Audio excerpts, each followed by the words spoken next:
Welcome to Tokyo Game Life, a Tokyo-based video game podcast focusing on Nintendo and gaming culture in Japan's capital. Your host Mono here to bring you a slice of gaming life from Tokyo. This episode, we are wrapping up 2023 by discussing Game of the Year. I'm joined by Josh from the Still Loading podcast to chat about our favorite games we played this year, both new titles and retro gems.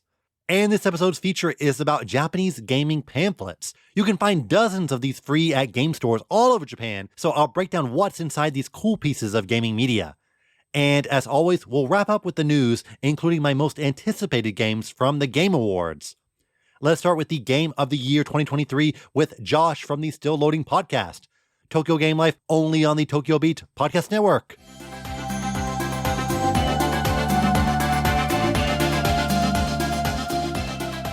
2023 is coming to an end, so there's only one thing left to do: close out an excellent year of gaming with the Game of the Year awards. But it's no fun to just do it alone, so I brought on a special returning guest. So guest, please introduce yourself. Oh, guess who's back? It's me, your favorite returning. I have no idea. I'm not going to put that moniker on Somebody's myself. favorite Hello, returning everybody. guest. I'm my own favorite returning guest. No, Mono, thank you so much. I am Josh, the host of the Still Loading podcast. Thank you for having me on again. Thanks for coming back on the podcast. Longtime listeners might remember you were my guest on last year's Game of the Year episode. And both of us had, I would say, rather unconventional picks. So if you're listening to this podcast for the first time, I'm hoping you'll get to hear some GOTY lists that you haven't heard anywhere else. But to be honest, mine are kind of safer this time around. What about you, Josh? Am I going to be shocked by your Game of the Year list? Probably. They're all over the place. Once again, as it was the same with last year, I don't think one of mine came out within the last 2 or 3 years, just because I generally don't have time to play modern games. So mine is very eclectic. I'll leave it at that. Yeah, listeners, there's no real hard rule in what needs to be our Game of the Year for 2023. If you played a game for the first time in 2023 and loved it, you can put it on your Game of the Year list. I won't be that strict. All of mine did release in 2023, so we'll get to it when we get to it. But the format for this year, similar to what we did last year, where we count down our top 5 games, but I'm introducing something new this year, something I'm going to call the Omake Awards. Omake is the Japanese word for something you get for free when you make a purchase. So think of these as bonus categories for you, the listener. We each made up 5 Omake Awards. Josh and I have completely different categories that we made up. Some are serious, some are not serious, but it's an opportunity to mention anything from this year that we want to talk about. And after the Omake Awards, then we will get into our big boy Game of the Year discussion. So Josh, you have guessed right. What is your first Omake Award? So my first Omake Award is the game that didn't live up to its hype. There's a game I played this year. In fact, this year I'm pleasantly surprised at how many games I actually beat. I beat like 20 some odd games, which I can say I can't remember the last time I did that since becoming a parent. So one of those games that I did play, and it's the game that didn't live up to its hype, was the Stanley Parable. It was one of those things where I think for the time, what it did for game design is revolutionary and very interesting, and people hadn't seen anything like it when it came out in 2012 or 2011 or whatever year that was. But playing it in 2023, I've seen tons of other games that do similar things to the choices it makes in the game. I played it and I was just very underwhelmed, and I was kind of bummed by that because I know people really enjoy that game. But yeah, so that was my game that didn't live up to its hype. Yeah, it's kind of funny when you play a game that you know it's very important, but it's been copied so many times that when you go back to that game, it loses a bit of its luster. For example, I played Abzu. I don't know if you know what Abzu is, but yes, that's that's Austin Wintory did the music for that. Oh, and yes. It's kind of underwater journey. It's not the same game developers, but it's kind of like that. See, I played Abzu, and then I played Journey. So when I played Journey, I just thought, okay, this is not as good as Abzu. So the impact of Journey was lost on me because I've already played something that was similar to that. So it's of no fault of Stanley Parable. I just didn't get to experience it when it was fresh. And now I've seen so many games that kind of ask those same questions of you that it just kind of underwhelmed me when I played it. All right, well, my first Omake Award, this is very specific for me, but I picked Best Nintendo-themed food that I bought at the convenience store in 2023. And I'm going to give it to the Banana Chocolate Pikmin Ice Cream Sandwich. It's called, I believe in Japanese, it's called kawasuberi banana choco sando. And it's basically just kind of a brownie ice cream sandwich where the chocolate is it's a good mix of the soft brownie part, but it also has hard chocolate, and then in the middle is banana cream. Now, it doesn't sound so Mm. amazing. It's just a banana cream chocolate ice cream sandwich, but I don't know what they put into it, but it was so good. I had it maybe 2 or 3 times, and this is a very limited item. They only sold it for about a week or 2. So to eat 3 times in a week, I think that's probably not recommended, but it was just that good. And listeners, if you're not sure why is there a Pikmin sandwich, I think we did talk about it on our Pikmin episode that you were on. There was a big campaign at Family Mart where they had a lot of Pikmin themed food and a lot of Pikmin themed goods that you could buy at Family Mart. And this was definitely the standout food item. It sounds delicious. I kind of wish I could try one. Yeah, and there was some other competition. You might think, well, was there really that much Nintendo food? Yes, there was. There was Zelda fried chicken at Lawson, and there was a Kirby jelly drink that was actually quite good. That might be the runner up. Now, And please, did they call it fried cucco at least, or cucco, or however you pronounce it? yeah, it was the spicy. It wasn't cucco. It's just kind of generic meat or Okay. generic bird meat. So they do have like the image of the food from the game on the box. It's kind of a popcorn chicken, spicy popcorn chicken. And there was also Zelda banana milk, but I think the Pikmin ice cream sandwich is heads above everything else. So, Josh, what is your next Omake Award? My next Omake Award, some of these are going to be appearing on my top 5 list, just as a little hint. And my favorite hidden gem game is Sheep Raider, which is a Looney Mm, Tunes puzzle platformer. And I'm going to save all the reasons why. I'll talk about why it's a hidden gem when we get to where I have it on my rankings, because it does appear in my top 5. But that was my favorite hidden gem game that I played this year. okay, so it's actually Looney Tunes. I thought when you said Looney Tunes, I thought you meant kind of inspired by Looney Tunes, No, but it's straight up it's. Looney Tunes. I guess I can get into my next Omake Award. I'm going to give it to Best Fire Emblem Engage Character, and I'm going to give the award to Yunaka. I have never even played a Fire Emblem game. I Mm, do own, I want to say Fire Emblem Awakening for the 3DS, and I own Fire Emblem Three Houses for the Switch. Haven't touched them yet. I got to get around to it at some point, but they're long games. And I think the reason I didn't touch Three Houses yet is because I started working my way through Octopath Traveler, and I still haven't beaten that game. That's a long game, but I didn't want to start another long JRPG before I finished Octopath. So it's on the list, but no, I have not played a Fire Emblem game. Well, Yunaka, she's basically a typical thief character. That's just her class. And it's interesting because typically in Fire Emblem, you have a class and then you upgrade your class to something else. But Hmm. ironically, Yunaka is best if she never upgrades her class. So she's just a thief the Hmm. entire game. And you might think that's a little boring because you want to see that progression. But just the way the character's skills are, she's just so useful and fun to use in battle. She's something what a lot of people describe as a dodge tank, where people will attack Oh, her, okay. but she can't take the damage because she has low HP or whatever.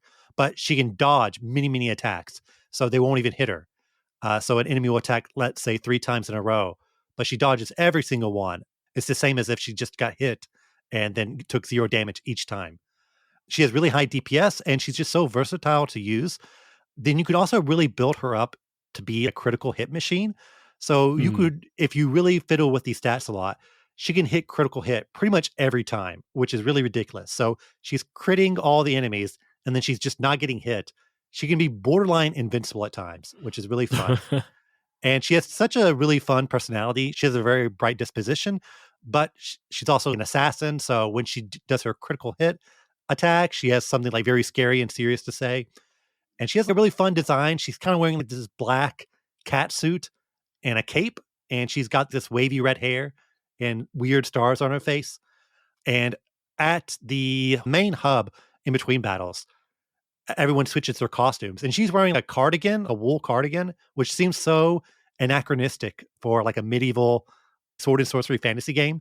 But it's just so Mhm. funny to see her walking around in like a skirt and a sweater she bought at the Gap. Very funny character and very useful in battle. So I was always excited to use her in Fire Emblem Engage. That's a game that I think a lot of people have kind of forgotten about since it came out in January, but it is a very good game. So, Josh, what is your next Omake Award?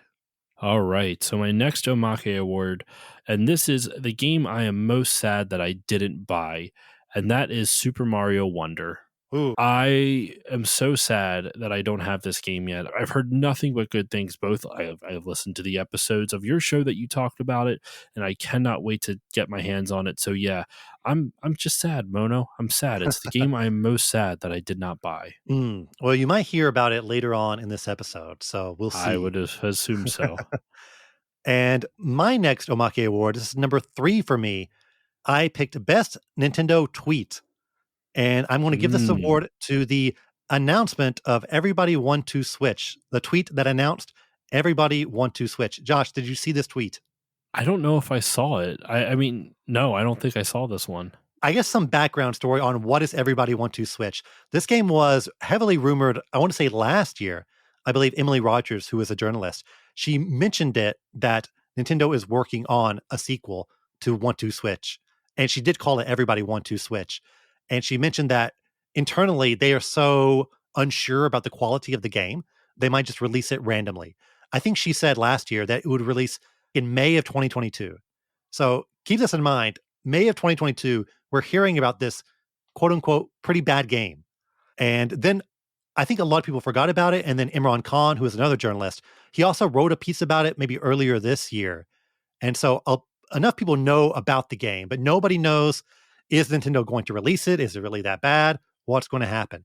And then all of a sudden, on June 2nd of 2023, all of a sudden, Nintendo tweets out hashtag everybody want to switch is coming to hashtag Nintendo Switch on June 30th, period. Oh, Pre-order now. And then it has the link to the pre-order. And then it just has the image of the game. If you've seen it, it's the horse yeah. whose name is MC Horace. I gotta give him some respect. His name is MC Horace. He's posing in the middle of the picture, and then everyone around him is really happy and waving their arms. So this is just a really random and insane tweet that just randomly dropped because this game was rumored for over a year. Everything people know about the game is that it's really, really bad. Nintendo just announced it out of nowhere, not in a Nintendo Direct. What really kills me about this tweet is that they don't even use an exclamation mark when they announce the game. If you look at Nintendo's tweets when they announce something big, they'll say, "Oh, Super Mario RPG is coming out November 17th," and it'll have an exclamation mark. This one is just everybody want to Switch is coming to Nintendo Switch. Period. Pre-order now. Link. It's just that. There's no flavor. There's no fanfare. It's just a picture and the link and the announcement. And this is just the funniest thing ever to me because it's so uncategoristically dull and bland compared to a lot of other Nintendo marketing. I will always remember this tweet. I think it's funny that you started off by saying it's MC Horse and you have to put some respect on him. I really hope they use the expression "you better put some respect on that mane." Otherwise, their pun game is just it's useless. If they don't use that pun, there's done for. That's a grade A pun. He will probably be on the YouTube thumbnail for this episode and also my promo tweet or my promo picture for the podcast art. He will almost certainly be on there. So get ready to see MC Horace. So Josh, what is your next Omake award? All right. So we're going back to games that will be in the top 5 for me. This is the last Omake award that includes that. It is a gaming sin I corrected. I finally this year beat Myst and Riven, the point and Ooh, click adventure games from the 90s. Very very happy that I beat them finally with a little bit of help from some guides, though not as much as I would have expected. Yeah, once again, this is on my top. These are both on my top 5. You'll find out where when we get to it. But mm, I enjoyed my time with these games, and I'm happy I can finally say that this part of my gaming backlog is complete. I was looking to play Myst earlier this year, actually. I just got it in my head. Oh, I should play Myst because I don't think I've ever just sat down and played it all the way through.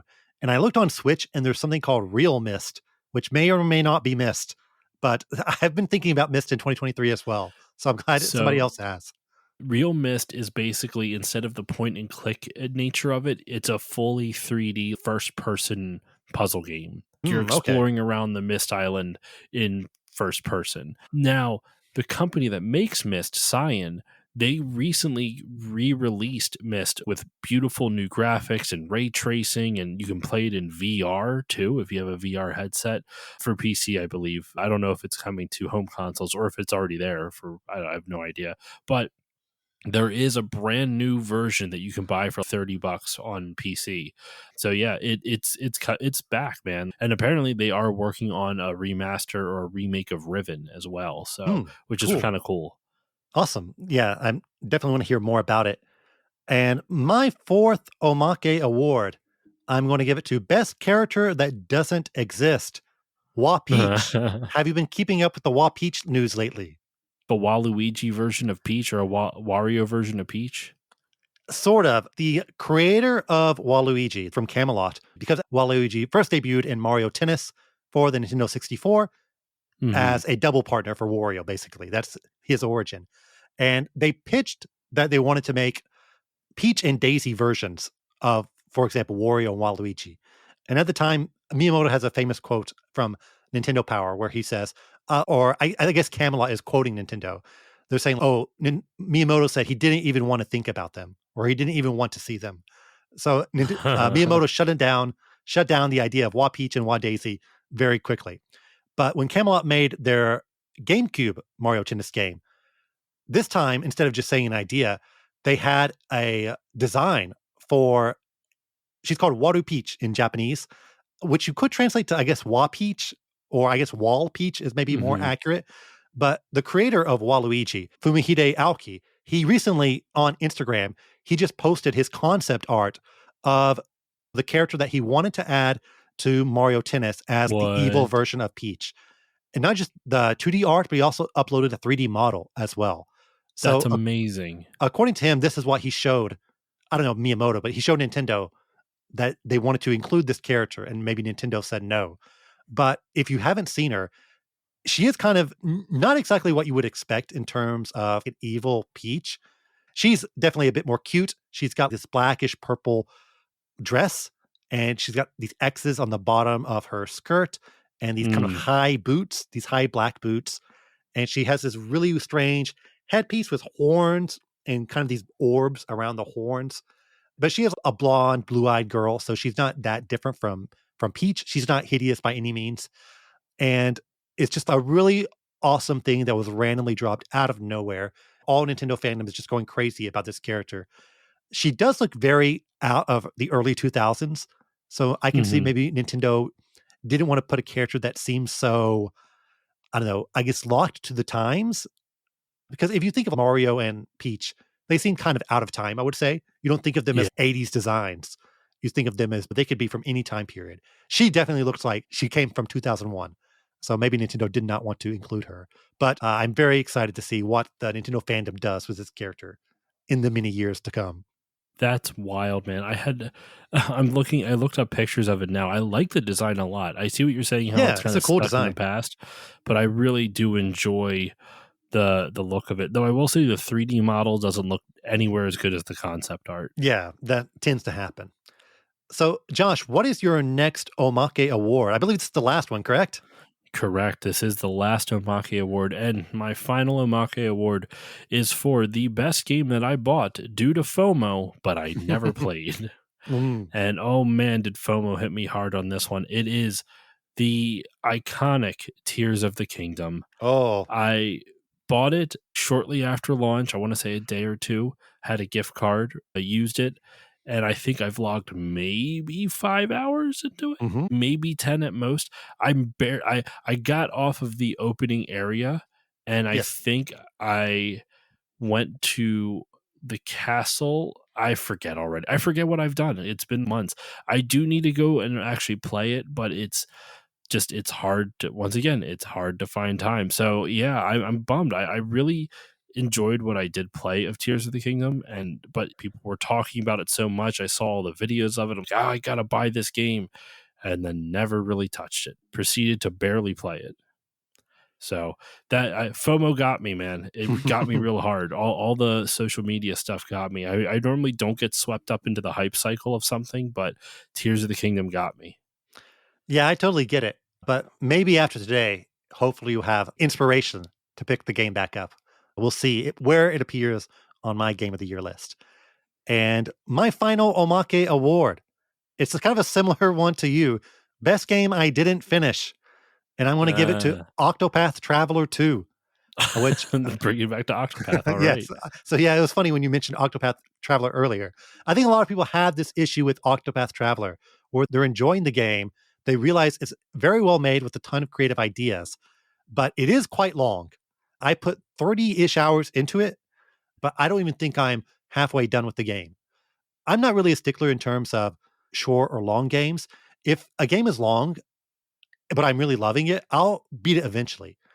And I am really liking Octopath Traveler 2, but it's also very I can kind of see what it's doing and I know the rhythm. I know what I'm going to be doing from now until the end of the game. I had a fun 30 hours and I really enjoyed my 30 hours. So, do I need to push through to beat it just to beat it? Or what should I do? I've been kind of wrestling with that. I think it's a good game to pick up when there's maybe a gap in terms of new releases or you're not sure what to play. You can just go back and play Octopath Traveler 2 because it is a bit episodic in terms of how it's structured. I can't promise I'm going to beat it, but it is a good game. I'll probably talk about it on the podcast eventually. And it is definitely the best game I did not finish. I need to get back into it. See, you were saying before, maybe I'll be convinced to get back into Tears of the Kingdom. Nah, man, I'm convinced now to get back into Octopath. I'm already 30 some odd hours into the game as well. I have a party of four. I know I know the missions I have to go on. I think the reason I took a break is because I blew through the first section pretty quickly for each of the characters' opening portions of their missions. And the part two thing, the recommended level is 3 or 4 levels higher than what I'm currently at. I'm still under leveled, so I ended up grinding a whole bunch, and that's when I kind of lost interest because grinding's fine, but it's harder for me to find enjoyment in grinding now as an adult when I have less Yeah. time and I could be doing something more productive than just mashing the A button or mashing whatever button, the confirm button, just to get some more levels here and there. But yeah, I might go back to Octopath. Who knows? All right. So those were the Omake Awards, the extra little bonus awards for you, the listener. But now it's time to get into Game of the Year. So our favorite games of 2023, regardless of whether or not they came out in 2023, it's just the games we loved this year. We're just going to count down 5 to 1 and go back and forth. So, Josh, what is number 5 in your Game of the Year list? Number 5 for me, and in all honesty, I played a lot of different games this year, man, and I feel Hmm. like there's games that I played that were better than this, but this one I still go back to and think about. Put in perspective, other games that I played this year that did not make my top 5, these will be my honorable mentions, I guess, really quick, without I promise not going to go into a lot of detail with each of these. The Simulacra games, which are these found phone horror games, Spec Ops The Line, 9 Hours, 9 Persons, 9 Doors, Yes. Medal of Honor, the first one, Epic Hmm. Mickey. I finally beat Crisis Core for the first time. Oh, The cool. original one on the PSP, which that's actually for a Patreon poll topic for my show, which is coming out. The episode's actually already recorded. I just have to edit it. Anyway, but there's a bunch of others, Little Nightmares, tons of games. And I would actually put all these games in terms of quality, maybe not Simulacra, but all these other games that I mentioned in terms of quality above my number 5. But my number 5 is Sheep Raider, the Looney Tunes game. This game it's a hidden gem on the PS1 because most times you think of licensed games and you just kind of overlook them. But for those who know Looney Tunes, there's something I think you would really enjoy about this. The premise of the game is you play as Ralph Wolf. If you remember in Looney Tunes, there was Ralph Wolf trying to steal sheep from Sam Sheepdog. And in the game, the premise of it is Ralph gets put onto a game show called Sheep, Dog, and Wolf, hence the name of the game in other territories, not in North America. And you participate in this game show, and each level is a different portion of the game show where you have to steal a sheep from Sam Sheepdog, and it gives you a myriad of different options to do so. You get Acme gadgets and products just like you would see in Looney Tunes. One of the first ones you get is if you can sneak up and steal a sheep, you have to bring it back, place it on a raft, and then you have a little hand fan that you would use to fan yourself, but you turn it on. It's battery operated, and then face it away from you so it propels you on the raft across the water. Even though obviously it's Looney Tunes physics, it doesn't make any sense in real life. There's lots of stuff like that throughout the game. You tie a rubber band around your waist and the other end around a tree, and then you jump off a cliff and you rappel down on this rubber band to grab a sheep right next to Sam Sheepdog, and then you can lift it up, and then you have to find a way to get the sheep from where you stole it from Sam Sheepdog over to this circle, which is the goal. And there's some of it's a little finicky. There's a goal. There's one where the goal is on the sail of a pirate ship, so you have to literally launch the sheep off a catapult through the hole in the center of it, which was a little obtuse, I remember. But it's a really fun puzzle platformer where you each level is different. You have to figure out, use the gadgets the game gives you to figure out how to get the sheep away from Sam Sheepdog. There's so much variety in how you play. There's environmental puzzles as well. I mean, most of the game's environmental puzzles. What I mean by environmental puzzles specifically is one level, for example, has mine carts that you have to push into different positions so that way you can block line of sight from Sam and stuff like that. It's interesting. There's lots of unique options to play through. My biggest gripe is the bosses are kind of weak. They're not good bosses for the game because they don't really test you on any of the skills that you learned from playing it. It's all more twitch reflexes, and that's not really something you get tested on in puzzle games all that often. It turns into a more platformer type of thing, and it's a little finicky. The game has weak platforming controls. It's definitely more of a puzzle game. So when you go from all puzzle to pretty much nothing but straight platformer, it's a little bit jarring. But overall, I think this game gets overlooked, and I think it's really worth checking out. I don't know if it's going to click with everyone, but it still kind of resonated with me, even though the later levels are a little bit tougher. But I still think back on it fondly, and I think that's why I put it as my number five. Where I still think it's not as good as some of the other games that I played this year that didn't make it on my list. But this one just stuck with me for some reason, and I don't know why. So yeah, Sheep Raider, that's my number five. Yeah, I think I've heard of the name, but I'm pretty unfamiliar with the game in general. Did you play it as a kid, or how did you discover it in 2023? It is a bit nostalgic. I had it as a kid and never got very far. And then I decided to earlier this year to sit down in earnest and play through Sheep Raider. I played through it on my Twitch streams, twitch.tv/stillloadingpod. I played through it on my Twitch streams a bit by bit, and it was really fun. So yeah, it was. I've been using Twitch as an excuse to play through games that I've been meaning to play through for quite some time. Hmm. And this was one of them. Actually, right now I'm playing through the original Metroid on my Twitch stream Oh, using save states. I'm not going full OG, and mm. because that game's brutal. But yeah, so Yeah. this game was one of those where I played for the first time on Twitch. So that way I could push myself through it for the audience type of thing. I enjoyed it though. It has its flaws, but overall it's still pretty fun. This is why I invited you on the podcast, because I guarantee no other Game of the Year list has Sheep Raider anywhere on the list. So I'm glad we are really putting out some really original, one of a kind list here. I'll share my number five game. Now, preface this, I do own a PS5. Even though this is a Nintendo podcast, I do own a PS5. I play a lot of non Nintendo games. I featured many non Nintendo games on the podcast. However, I have a lot of Nintendo games in my top five because it was a really excellent year for Nintendo as a publisher. They put out a ton of great games, even though we are in year seven of the Switch's life.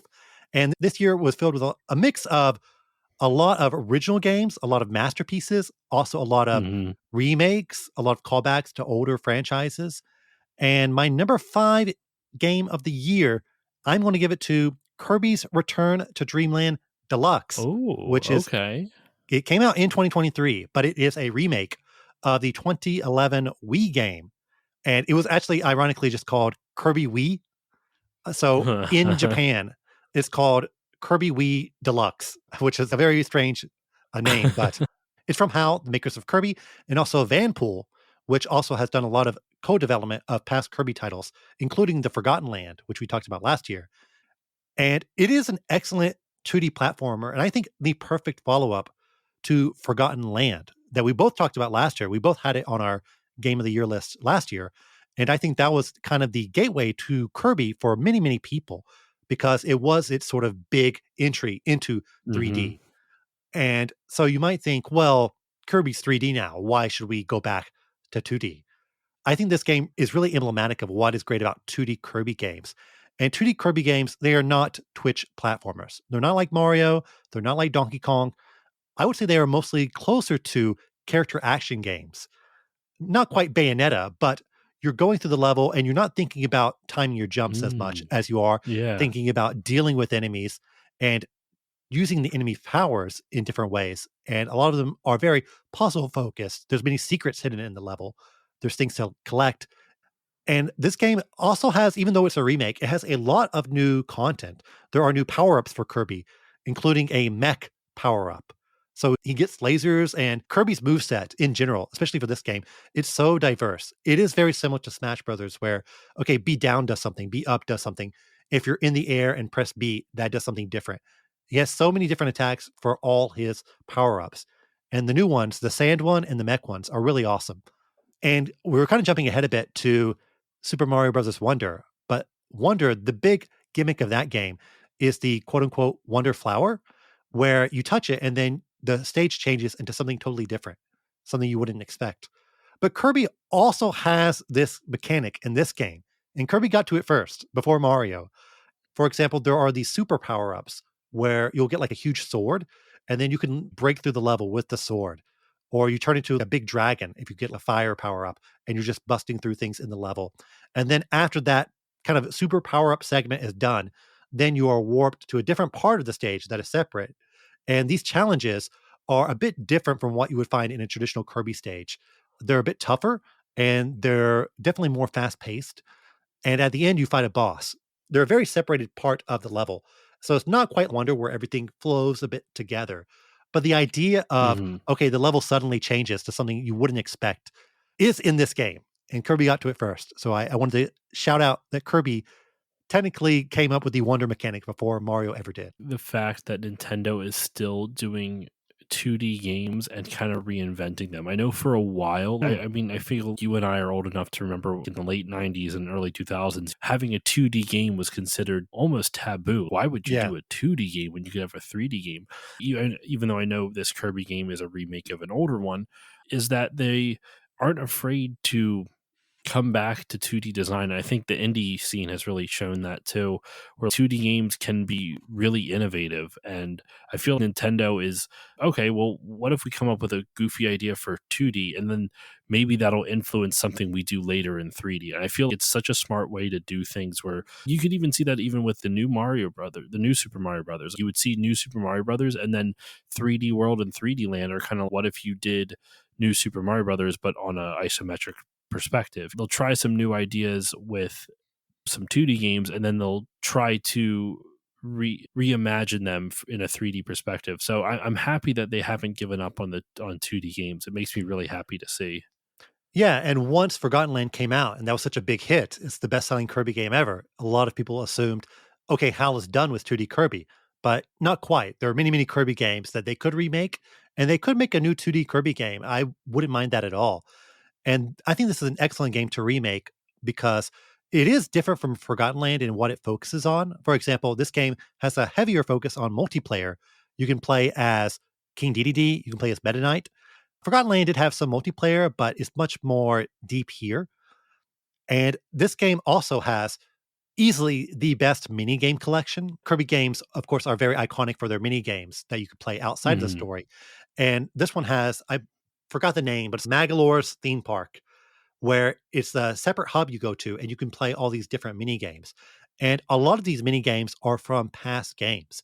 It's really the all-star collection of all the great Kirby mini games from its history. So you've got the great mini games from Kirby Superstar, the Planet Punch.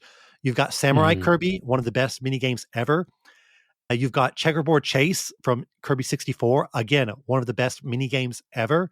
You have some ones from Kirby Wii. You have some new ones in there as well, but I'm a huge fan of Checkerboard Chase from 64. And the fact that they remade it in HD, they remixed the song, it's crazy that they ever did that. It's like they asked me, what is the one thing you want from Kirby? I would say, Hmm. make an HD version of this mini game from Kirby 64, which you would think nobody would ever do, but they did it. Yeah. And there's a really fun mode called Samurai Kirby 100, which is sort of a battle royale. And if you've never played Samurai Kirby, you're a samurai and you're dueling another Kirby character who is also a samurai. And Okay. you're it's side by side, so it's 2D plane, and it's sunset, and it's a classic samurai duel. Whoever puts their blade out first wins, but you have to wait for the exclamation mark to appear in the middle, and then you press A, and whoever is fastest, they win. So it's basically saying who can press A the fastest. And you might think, okay, that's the simplest game in the history of video gaming, but it's just so fun, just the atmosphere and the sound effects and just the waiting for the pop up and the immediacy of them slashing at each other is so satisfying. And the Samurai Kirby 100, it's online and you have 100 other people at the same time. And you might be thinking, how could 100 people duel each other? Well, it's more of a race where it's really funny because it shows 100 Samurai Kirbys in a row, and then it will show the exclamation mark. And when you press A, it shows Kirby slashing through how many other people you beat.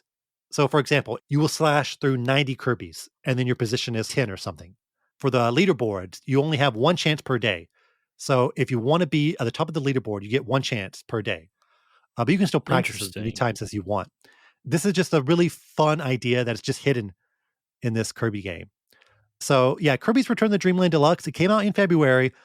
Again, that's a long time ago. I think a lot of people kind of forgot about it, or maybe they weren't really interested because they thought, okay, Kirby has graduated to 3D, so we don't need to go back to 2D. But I would say if you enjoyed Forgotten Land and you're curious about, okay, what's the next Kirby game I should get? I think this one is a really excellent entry point into 2D Kirby games. So, Josh, number 4, what is your fourth favorite game of 2023? My number 4 is one that I've mentioned before, and it is Myst by Mm, Cyan. Came out in 93, if I remember correctly. Myst, for those who don't know, spelled Myst. Myst is a point and click puzzle adventure game that was groundbreaking at the time for its visuals. It is a wonderful point and click adventure game where I think the reason I played this as a kid, never got very far, and it captured my imagination. And it's not because I don't know, point and click adventure games I'm not always great at. They don't always resonate with me. But what I think captured my imagination about Myst was its atmosphere. The game pulls off this perfect trick of being so unsettling and creepy because of the sounds and the emptiness and the eeriness of the world you're exploring. But you're in no danger. You literally cannot die in mm, Mist. It's just the only thing that halts your forward momentum is the puzzles. And that's how a puzzle game is meant to be. And you would think that a game that kind of oozes so much creepiness in its worlds would have some type of enemy there for you, but no, it's unsettling. The game, basically the premise of the game is you play as a character that falls into the world of Mist. You basically discover this book, and it's called a linking book. And you, when you open it up, you see this island. You read about this description of this island, and you see a picture of it, and the picture moves in the book. So you place your hand on it, and you fall into the world of Mist, and you kind of get engulfed in this really deep storytelling that is told through environmental storytelling. I was listening to, I want to say, Watch Out for Fireballs, that podcast, as well as Arcanum, which is a really awesome, really fun podcast I've guested on once or twice. They both did an episode on Mist, and the thing they talk about is this game, in terms of the way it tells its story, is kind of a predecessor. I don't know if it's a direct inspiration, but you can see some influence at the very least on how the Soulsborne games tell their stories, where a mm, lot of it's done through flavor text and through exploration and through reading items. This, as opposed to finding the world and lore through item descriptions, you read a handful of books in game, and then as you explore around the world, you can see what the books describe and you get context for it. When you land on the island of Mist, there's other linking books that you can find that take you to other ages, as they call it in the game. And ages are just basically just another world. It's think of it as another level. If you find the books in the library that aren't there, there's a burned bookshelf in the library on the island of Mist that you're exploring to start off. It's kind of like the hub island. You can read about this age called the Channelwood Age, and it's this whole world is just basically flooded with water. And so there's treetop bridges and elevators that go up to the treetops and houses up in the treetops.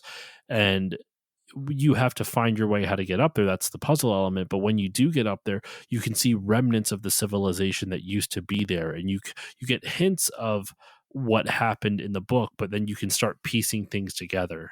And without going into too much more, because I know we have a bunch of more games to talk about, the premise of the story at this point is that once you, the player character, falls into the world of Mist, you are tasked with you explore around the Mist Island and you find these two books in the library. There's a red book and a blue book, and there's somebody in the book talking to you, and it sounds almost radio static, and things are cutting in and out, so you can't quite understand it.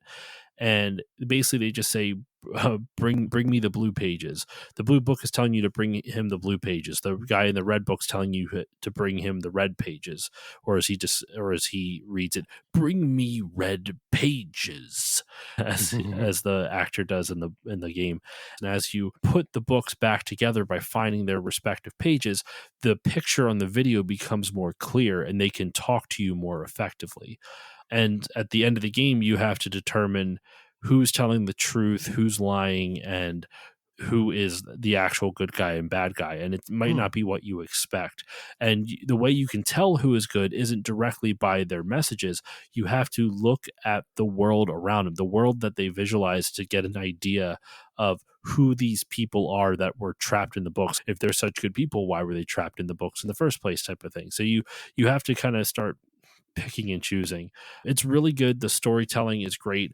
I will say some of the puzzles are a little obtuse. There's a couple sound puzzles that I think are absolutely awful.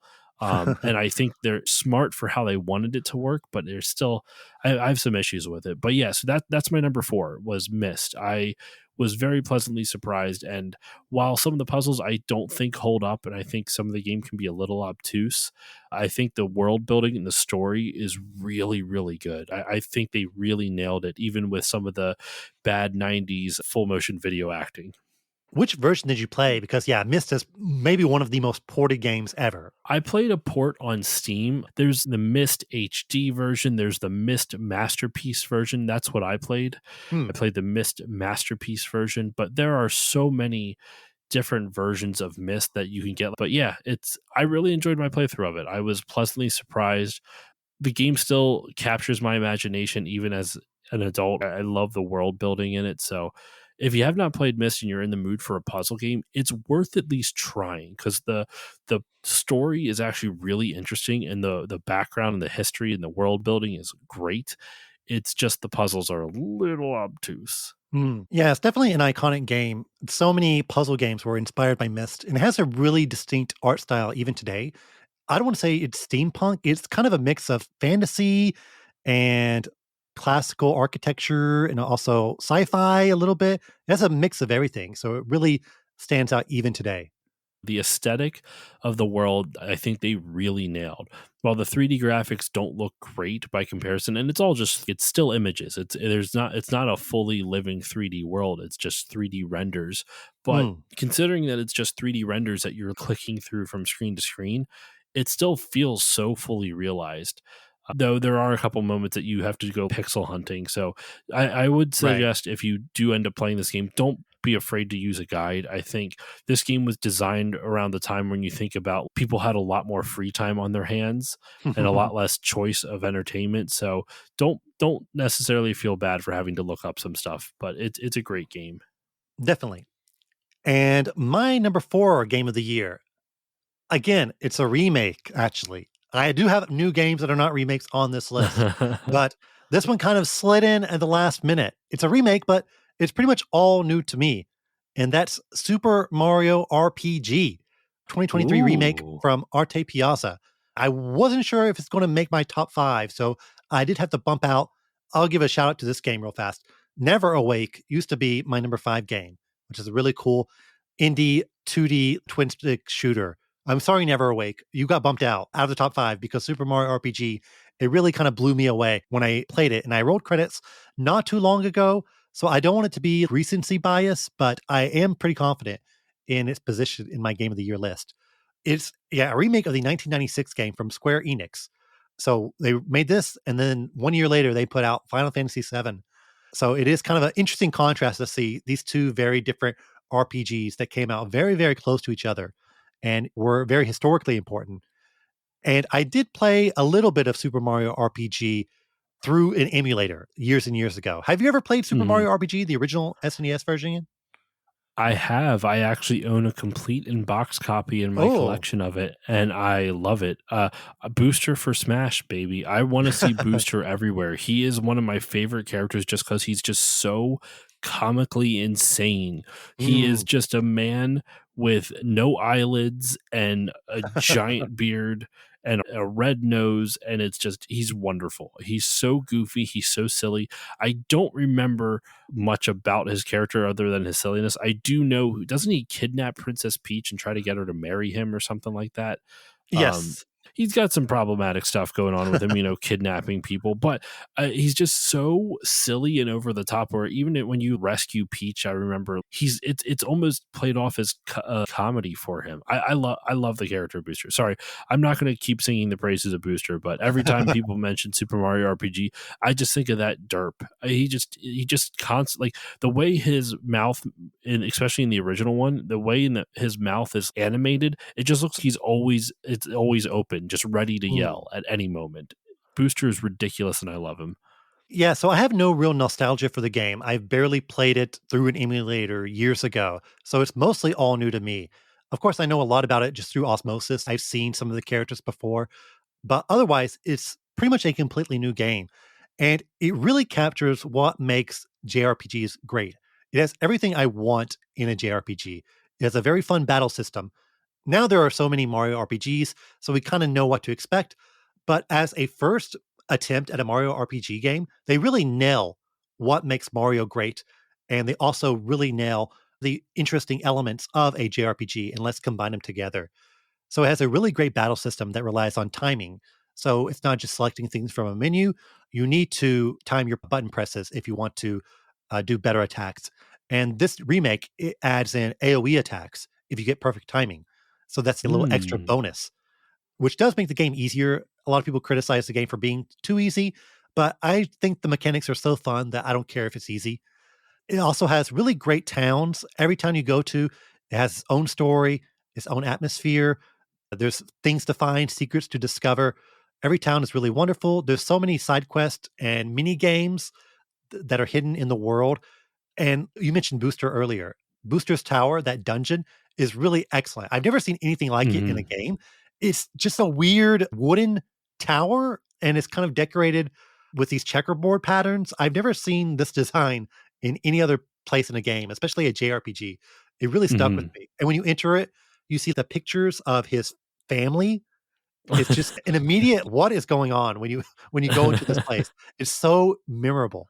And then later on, one of the puzzles is that you have to put his ancestors in order. So you have to kind of remember what it looked like in the first floor. And the game is filled with all these weird puzzles and mini games that are really just one-offs. There's a minecart race, and this Mhm. is only used for this one section. If you think about people sitting down and making this, they have to program the mechanics for this like, almost Mario Kart-esque mini game. It never comes up again ever in the game, and there's no real reason to even put it in the game. But they just thought it was fun. Super Mario RPG is filled with so many just one-off great ideas. Again, going back to Booster's Tower, which honestly is probably my favorite dungeon in the game. There's one section where you're Mario and you're hiding behind these curtains, and Booster and his army or the Sniffets, they're searching for the Mario toy, and so they think it's behind the curtains. So you have to move behind the curtains right before the Sniffets open it up. So you're trying to hide and not get revealed. And it's just like this really weird Metal Gear Solid esque section of you trying to dodge the Sniffets opening up the curtains. And this is just so absurd to put into a game, especially a Mhm. JRPG. Because you again, they have to think about, okay, we have to program the mechanics of recognizing if the character can see Mario or not, and then this opening and close mechanic. It just seems so unnecessary. I think they could have really phoned it in. Where it's okay, you're Mario, and then you press the fireball attack, and then you attack the Goomba, and that's it. They could have made it really even more simple than it is. But they really went the extra mile in making it so creative. It's filled with so many original ideas that even in other Mario RPGs I haven't seen before. And it just takes everything that's wonderful about JRPGs: exploration, the battle system, mini games, side Mhm. quest, memorable characters, fun towns to explore. And it really condenses them into a very breezy 10 or 15 hours to complete the A game. soundtrack that slaps. Oh, yes. The soundtrack, I would probably say the best of the year. Yeah, it's so Or- good. there's a new orchestrated version made by Yoko Shimomura, who did the original one. Mhm. But you can switch freely between the 2 in the game. You can do the old school one or the orchestrated one.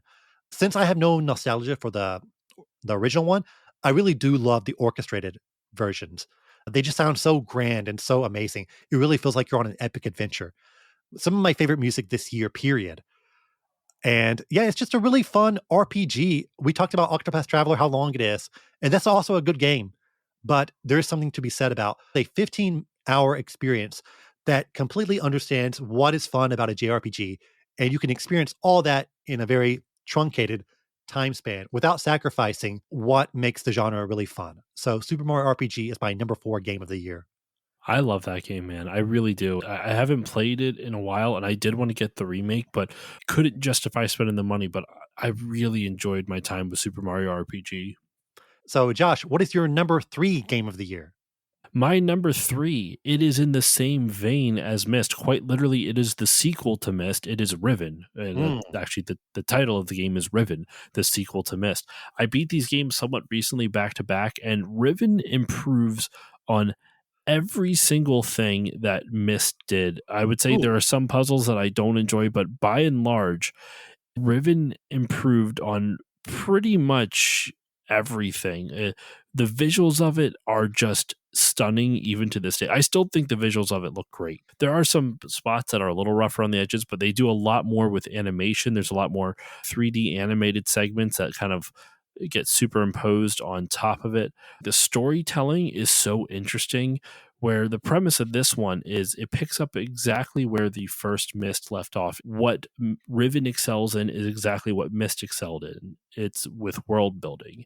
You explore around the island, you read journals, and then you can see what the world of Riven is actually, and you get a little bit more insight into how these linking books work and who these people are that seems to be linking to these worlds.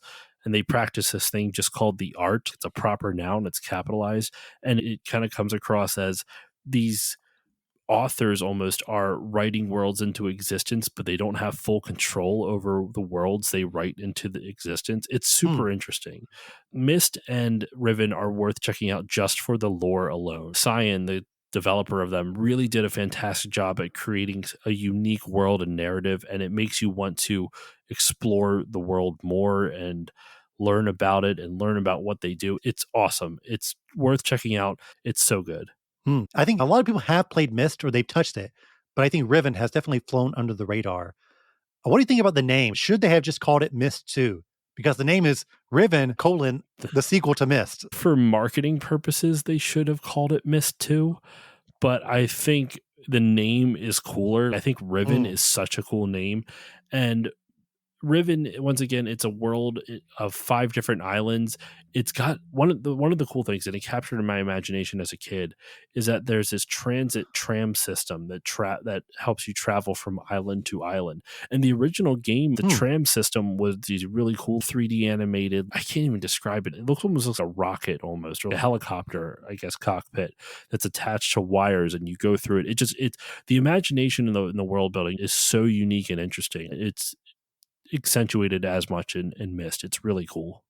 Yeah, definitely sounds basically they took Myst and made it bigger and better. So moving on to my number 3, this is actually a new game, so not a remake. So don't worry, listeners, it's not just 5 remakes in a row, but it is yet Oh, another Mario game, Super Mario Brothers Wonder, the new 2D platformer from EPD10, the 2D Mario team. And there it it's the is. next evolution in 2D Mario games, but it doesn't sacrifice what made the new series great. I'm a big fan of the new Super Mario Brothers franchise, and I think a lot of people are cold on that franchise because they came up with an art style which was really fresh and original in 2006 because it was a really interesting idea to take all these Mario conventions and kind of make them a more uniform 3D art style, but it's still going to be a 2D game. And they kept that art style for pretty much a decade. And I think a lot of people got kind of tired of it. But now with Wonder, they've moved on to a different art style. It's mostly focused on softer colors instead of the really bright, saturated colors of the new Super Mario series. And there's a ton of new enemies. It just feels like a completely new world, which I guess it technically is. You're going to the Flower Kingdom. And I always think it's funny that in a Mario game, if it's in the Mushroom Kingdom, they try to make it as quote unquote accurate to the Mushroom Kingdom as possible. But if Mario goes to a new world in the 3D World series or an Odyssey, they just really go off the wall with the designs. They throw out a ton of new enemies. They throw out a ton of new areas to explore in terms of the art style and how they look. They really just go crazy with it. So I always appreciate it when Mario leaves the Mushroom Kingdom. I never even noticed how different the non-Mushroom Kingdom worlds look. You're right though, and I like it when they do that because as much as I love Mario, the variety is really what makes Mario shine. And so anytime you can go someplace new, it allows them to do so many new ideas, and I love that. Yeah. And one thing that I really like about Wonder in general is that they didn't throw out the baby with the bathwater. They kept a lot of the conventions from the new series. They took everything that worked there and it's here in Wonder. For example, something that a lot of people haven't really touched on is that the physics system of, let's say, New Super Mario Brothers U and Wonder are almost the exact same. There are some small changes. I think Mario's turn speed is different in Wonder. And also, he stops faster in Wonder than he does in U. So he doesn't slide as long Mm. when you let go of the button, for example. But the jump height is the same. The reaction time of when you press A and when he launches is the same. So much of it is pretty similar to U, more than you would think. And I don't think this is a bad thing. I don't think they needed to make a completely new physics system for New Super Mario Brothers Wonder because why would you? What's the point if the one we have now is pretty excellent? Instead of starting from zero and making a new physics system, let's instead focus on different elements of the game. The biggest one being the Wonder Flower, which I did talk about a little bit earlier in the Kirby section. It is different from Kirby in that instead of being warped to a new area, the level changes around you, or you change, and then you have to navigate the level in a completely new, different form. For example, you'll often turn into enemies. You'll turn into like a big slime, and the slime you can crawl on the ceiling and you can go through these very narrow passages. So it's completely different from what you've been doing. But the game is really smart in how what the wonder mechanic is not too dissimilar from the level.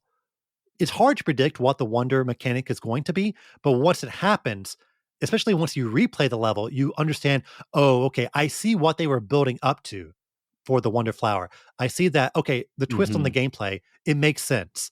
They were kind of preparing me for it before that change happens. So it's really smart how they integrate it into the game because you do have the risk of, oh, the game is totally different now and I don't know what to do. But Nintendo is very smart. They know what they're doing. Every single stage has a Wonder Flower mechanic, and you never really know what's going to happen. And even though they do reuse some of the ideas, there's multiple ones where you turn into a Goomba, for example. There's multiple Hmm. ones where, oh, you are invisible or you walk on the wall. Even though they might use the same idea, they use it in really creative ways. I felt like the game was really short. And when I checked my Hmm. playtime, it was about 20 hours. So about the same as if you do 100% for New You or 3D World, for example. But the game was just so fun and so fast and breezy. It felt shorter than what it actually is. So the game is not lacking for content, but time flies when you're having fun. So I felt like, oh, this game just blew by. And last bit of thing I want to mention is the awesome new implementation of the multiplayer, especially the online multiplayer. You can see other people play at the same time, but you really can't interact with them. You can't bump into them like you could in the new series. But instead, it focuses more on a co-op experience, almost like a Hideo Kojima-esque Strand game, where you can place things in the level and that can help other players. For example, you place the standee, which is a big sign, Hmm. and if you die, you turn into a ghost, and if you touch that person's sign, you'll be revived. But not only that, Okay. players also put them in maybe spots where there are secrets.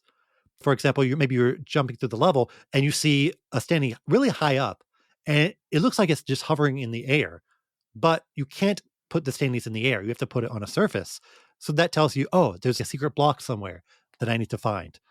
So it's a really fun kind of co-op helpful experience, which you really haven't seen in a Mario game before. Kind of reminds me of bringing back the playground days where you would trade secrets with friends on the Mm, playground. Oh, did you know about this secret spot right there? It's kind of a way to exactly. do that in a modern age. Yeah, exactly. It's really smart how they do it because the new multiplayer and also the 3D World multiplayer, there is a competitive aspect of it where you're just bumping into people and you're messing around. But the online multiplayer, it's really smart how they did it because there was online multiplayer in Super Mario Maker 2 where you could have 4 people playing through the level. And when it worked, it was amazing. But when it didn't work, which was about half the time, the lag was just unplayable. They thought of a really creative way in how they could implement online multiplayer without making it go 2 frames per second. It doesn't slow down at all because people are playing in their own levels. So it Yeah. doesn't affect your level at all. And it's just really fun to just play Mario with other people at the same time, which you really wouldn't think. You think of Mario as this solo experience. But last thing I wanted to mention is that it does have a lot of characters that you can play as. You can play as Daisy for the first time ever, and you can even play as Yoshi. Yoshi and Nabbit are the quote unquote easy mode characters where they are invincible, Mm. so they can't take damage. But they also can't use power ups, for example. So they can't turn into Elephant Yoshi, sadly. But it's kind of fun to play as Yoshi because he still has all his Yoshi moves. He does the flutter jump, he can eat enemies. So it's weird to just play as Yoshi in a Mario game. It's just, oh, the streams are crossing. So Super Mario Bros. Wonder, my third favorite game of the year, and another excellent entry in the 2D Mario canon. I kind of like you can play easy mode. It's an interesting way to bring Mm, accessibility to the game while also rewards player with higher skills by giving them different and unique mechanics. yeah. And it gives accessibility to the lesser skilled players where they can still enjoy the fun kinetic Mario platforming, but still giving something to the experienced players as something for them. Yeah, there's definitely a lot for experienced Mario gamers. One thing I forgot to mention what is the badge system where you can equip a new skill to your character. So there's only one skill at a time, but all the skills are just fun to use. One is a grappling hook, so you can basically play a Mario level with a grappling hook, which is not something that's Okay. ever been done before. Another one is a hat parachute. You can basically just summon a parachute. There's one called Jet Run where you're constantly running, so you can't slow down.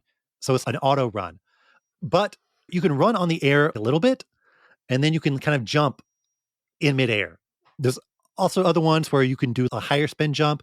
There's a one that I really liked was a crouch jump where you crouch down, and then when you release the crouch, you jump up really, really high. So if you are a hardcore Mario fan and you're like, okay, I'm going to go through this level with this badge, which maybe the level is not really suited for that badge, but I just want the extra challenge. All the badges have these kind of obstacle course levels, which are really fun because there's no enemies in them. You're just using the Mhm. badge in really creative ways. But there's some challenge ones as well, like an invisible badge where you can't see Mario. You can still see the dust kick up when you're running, but otherwise you can't Mhm. see Mario at all. So that's the extra hard mode challenge for those who want it. But if you don't want that challenge, you can just pick Yoshi or Nabbit and then you won't take damage. And it's really fun because going back to the online multiplayer, in the special world, these super, super hard levels, you can tell there are some people who are picking Yoshi and Nabbit, and they're just there to help other people who are dying.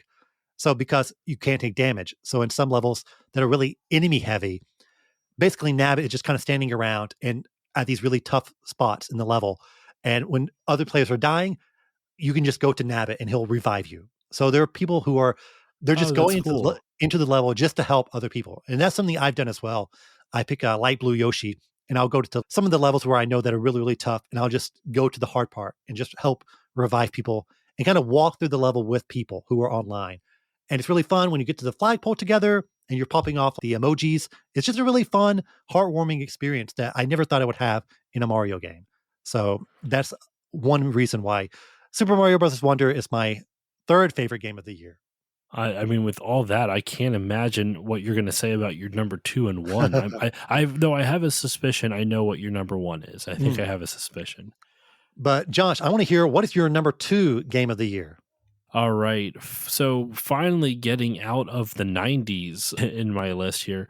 My number 2 is a game that is still a decade old, though. Hmm. It's BioShock Infinite. Ooh, Um, interesting. Yeah, so BioShock Infinite is pretty polarizing now. I mean, it's very different from the original BioShock. The original BioShock is a very atmospheric, moody horror. The atmosphere of the game puts you much more on edge because you're trapped inside this underwater city with a bunch of crazy people who are basically genetically spliced themselves too far and they're no longer really human. They don't have much left of what makes them human. Versus BioShock Infinite, I did a full episode earlier this year on it, though I did beat the game back when it came out as well. I like BioShock Infinite because the gameplay is much more action oriented. It's as opposed to the original, which it still has plenty of action, but they do a little bit more with stealth. They do a little bit more with that horror aspect. Versus this is just nothing but just chaos. They really lean into the chaos because you can't really make a horror game in this flying city because Bioshock Infinite takes place in the flying city of Columbia, where you play as a character named Booker DeWitt, and your whole mission is to, and I quote, bring them the girl and wipe away the dead. You are tasked with rescuing this woman named Elizabeth, who's being held captive in the flying city of Columbia. It takes place in 1912, I want to say. It's like the early 1900s, filled with a lot of social and political commentary that I will spare your listeners right now. There's a lot to break down. There's so much to discuss in it. But the reason I put it on here is because I've now played this game 3 times. Once when it came out, once another time because I wanted to play through all the DLC and then I never did. And then finally I played it for my episode on it. I played through all of BioShock Infinite again, and then also played through all the DLC, which I had not done. And really enjoyed my time with it. It's still fun. I think it gets a bad rap because it does get a little pretentious with its messages, but it also I don't know. I think the gameplay is just so solid. If you're looking for exactly what the original BioShock was, you're not going to get it. You can't really make a horror game when you have this giant open world city. You can't do it in the same way, I should say. So I think smartly the game designers are like, well, we can't make this claustrophobic. You're literally in a flying city. You're out in the open air.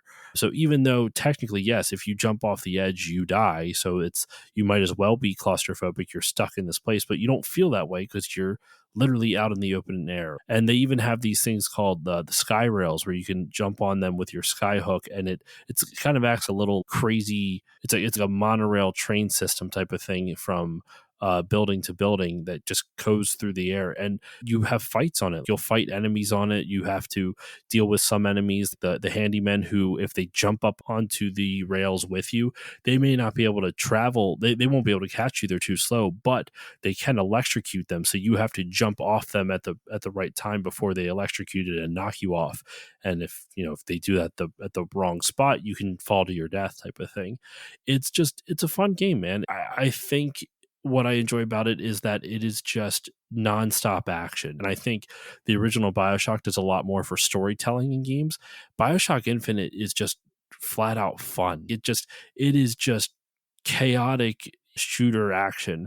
And I think that now it's become much more polarized. We got rave reviews at the time, and then shortly after those rave reviews, it was easy for some people to dunk on. But I still like it. I still like this game, and you have similar gameplay mechanics to the original, where you have these powers in BioShock Infinite. It's called vigors. In the original BioShock, it's called plasmids, but they do different things. The plasmids in the original BioShock are much more stealth based. You can hack enemy turrets and other stuff, and you can go invisible. You can sneak around enemies. You can throw bees at them, if I remember correctly, though it's been a minute. In this one, it's a lot more action based. You start off with fireballs, and you have this one called Bucking Bronco. Will basically shoot a shock wave at an enemy and launch them up into space. And the final showdown, I won't, without spoiling anything, it is a little chaotic. There's not really a boss. You're on an airship and there's just enemies coming anywhere. It's a gauntlet that you have to fight through. And I really enjoy it. I know I said that a bunch of times, but people always go for the original Bioshock. And as much as I respect it and agree it's one of the best games of all time, and arguably, not arguably, it is more important than Infinite. But Infinite's just fun, man. It still sticks with me all these years later. And even though I did play it for this game or for this year for an episode, I still think it still has resonated with me, even though I haven't touched it now for 7 months. So yeah, Bioshock Infinite, that's my number two. Yeah, I think there was definitely a lot of controversy when it was released because, as you said, it did get really rave reviews, but it was so different from the original game, which is kind of a closer to a survival horror. Bioshock Infinite really praised at launch. People were saying game of the year. As time passed, people were saying that game got away from what made Bioshock interesting. But now it is kind of looped around where there's been enough time passed and people kind of appreciate the game for what it was trying to do as opposed to just comparing it to the original game. So my number two game is Pikmin 4. Again, actually from EPD 10, the same team as Super Mario Brothers Wonder, but the staff is different. Hmm. But it is that same team. So they were really killing it this year. And also A-Ting. They worked on Pikmin 3 Deluxe, and they're also famous for Kuru Kuru Kururin, which I did talk about on the podcast earlier Yep. this year. And if you told me last year that you were going to put a Pikmin game over a new 2D Mario game, I would think you were crazy. But this game is just that good. No slight against Mario Wonder. I didn't have anything bad to say about Mario Wonder, but I was just blown away by Pikmin 4. You are kind of the one who kind of got me back into Pikmin because last year during our Game of the Year episode, you put Pikmin, the first game, on your Game of the Year list. Was it my And number one? I think it was number 2. So listeners, yes, after this episode, if you didn't listen to that one, you can go back and listen to our 2022 Game of the Year where we do talk about Pikmin 1. And you asked Hmm. me, "Oh, you must be big into Pikmin, right?" And I said, "Not really because I played the first game on the GameCube and I didn't really get into it because I was just freaked out by the time mechanic. But I had Pikmin 3 Deluxe on my Switch. I just never touched it. I got it half off and just bought it and then never touched it.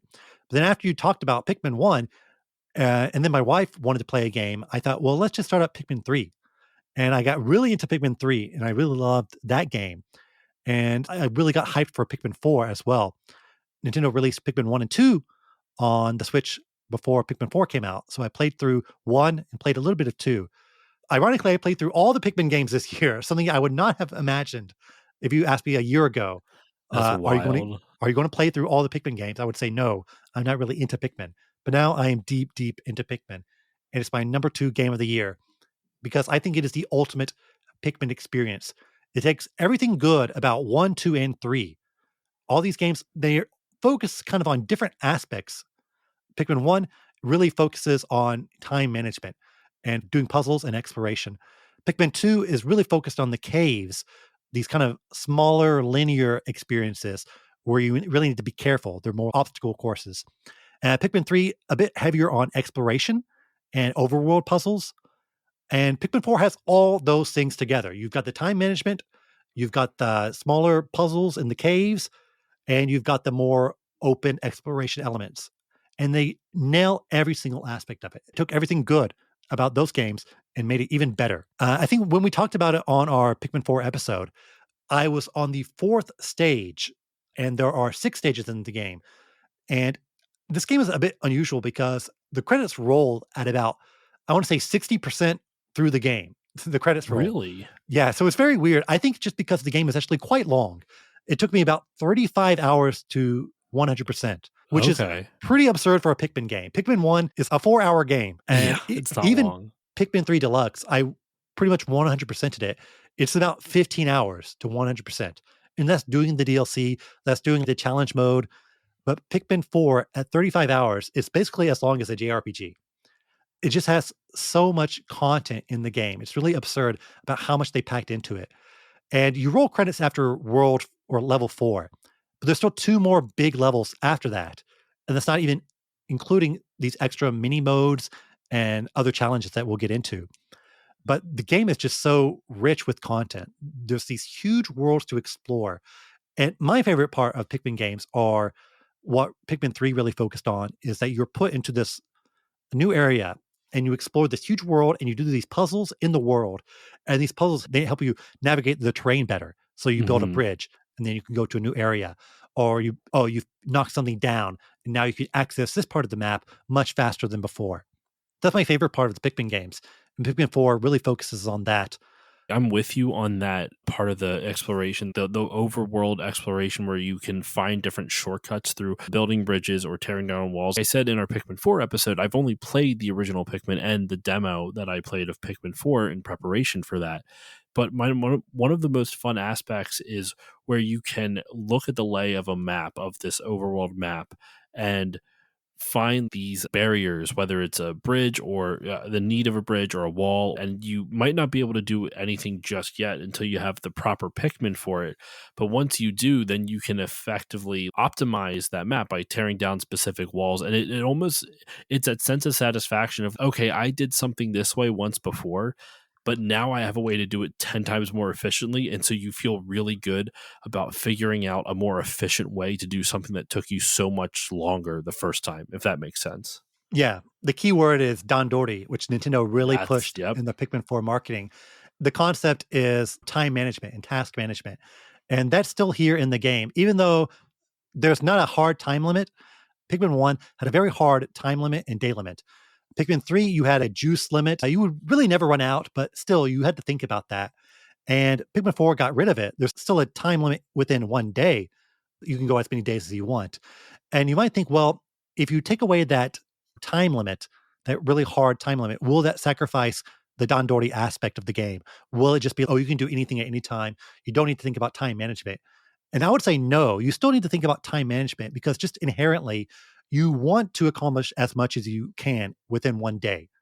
So even if you kind of quote unquote fail a day or don't do everything you wanted in a day, I think players naturally, they're still trying to think about what they want to accomplish in one day. And so those Dandori aspects are in the game, and especially in the Dandori challenges, where a leafling will put you in this other stage, and they say you have 7 minutes to get this many points, collect this many objects. And some of them are really challenging. Some of them I completely bombed the first go around. And I thought, how on earth could you do this in this time period? But if you think about it, if you use your Dandori skills, you can actually do it much better than you would think. So that escalation of I had no idea what to do in this stage to I figured it out and I mastered it. That feeling of satisfaction is really excellent. And that's something that a lot of other games don't really give out. Pikmin is a series that you really need to 100% to get the most out of it. I would say Metroid is also very similar to this, Hmm. where you could roll credits and then quit after about 20 hours. But I think to really understand everything the game has to offer is really important in Pikmin. And so it's definitely, and it's really just fun to 100% because it's always great to just see a big object and have your Pikmin carry it. That's always fun. Whether it be a melon, whether it be 3D glasses, whether it be a Wavebird on the GameCube, you can carry that as well. Hmm. All the really fun Nintendo callbacks are really excellent. It just never gets old, no matter what you carry. Just to see all the little Pikmin carry it is a lot of fun. And yeah, the game also adds Ochi, which is a super Pikmin. He's a really fun addition and really helpful for newcomers. I think a big reason why Pikmin hasn't taken off in the past is that it is a challenging game. Your Pikmin die, and the first game has a hard time limit. But Ochi, he really helps players understand how to manage things. You can collect all your Pikmin onto Ochi. He can cross water very easily. He can do something that your entire army of Pikmin can also do once you upgrade him. So he's really a great, I don't want to say a crutch because he's not a crutch because there's some things he can't do, but he's a really cool tool to help people get into the game and understand what to do. And just this other bonus thing, I talk about how much content the game has. There is a whole other game within this game where you play as Olimar and you're trying to collect your ship parts exactly like Pikmin 1. And you have this time you have 15 days. So it's basically a remake of Pikmin 1 inside the world of Pikmin 4. And Oh, you're okay. limited to the red, blue, and yellow Pikmin. So you're going back really old school, just those three Pikmin. You have the 30 ship parts, and you have 15 days this time around to collect it. So you might think, oh no, Is it much harder than Pikmin 1? Not really, because it's much more compact, I would say. But you're still doing puzzles and you're going through these levels in a completely new way.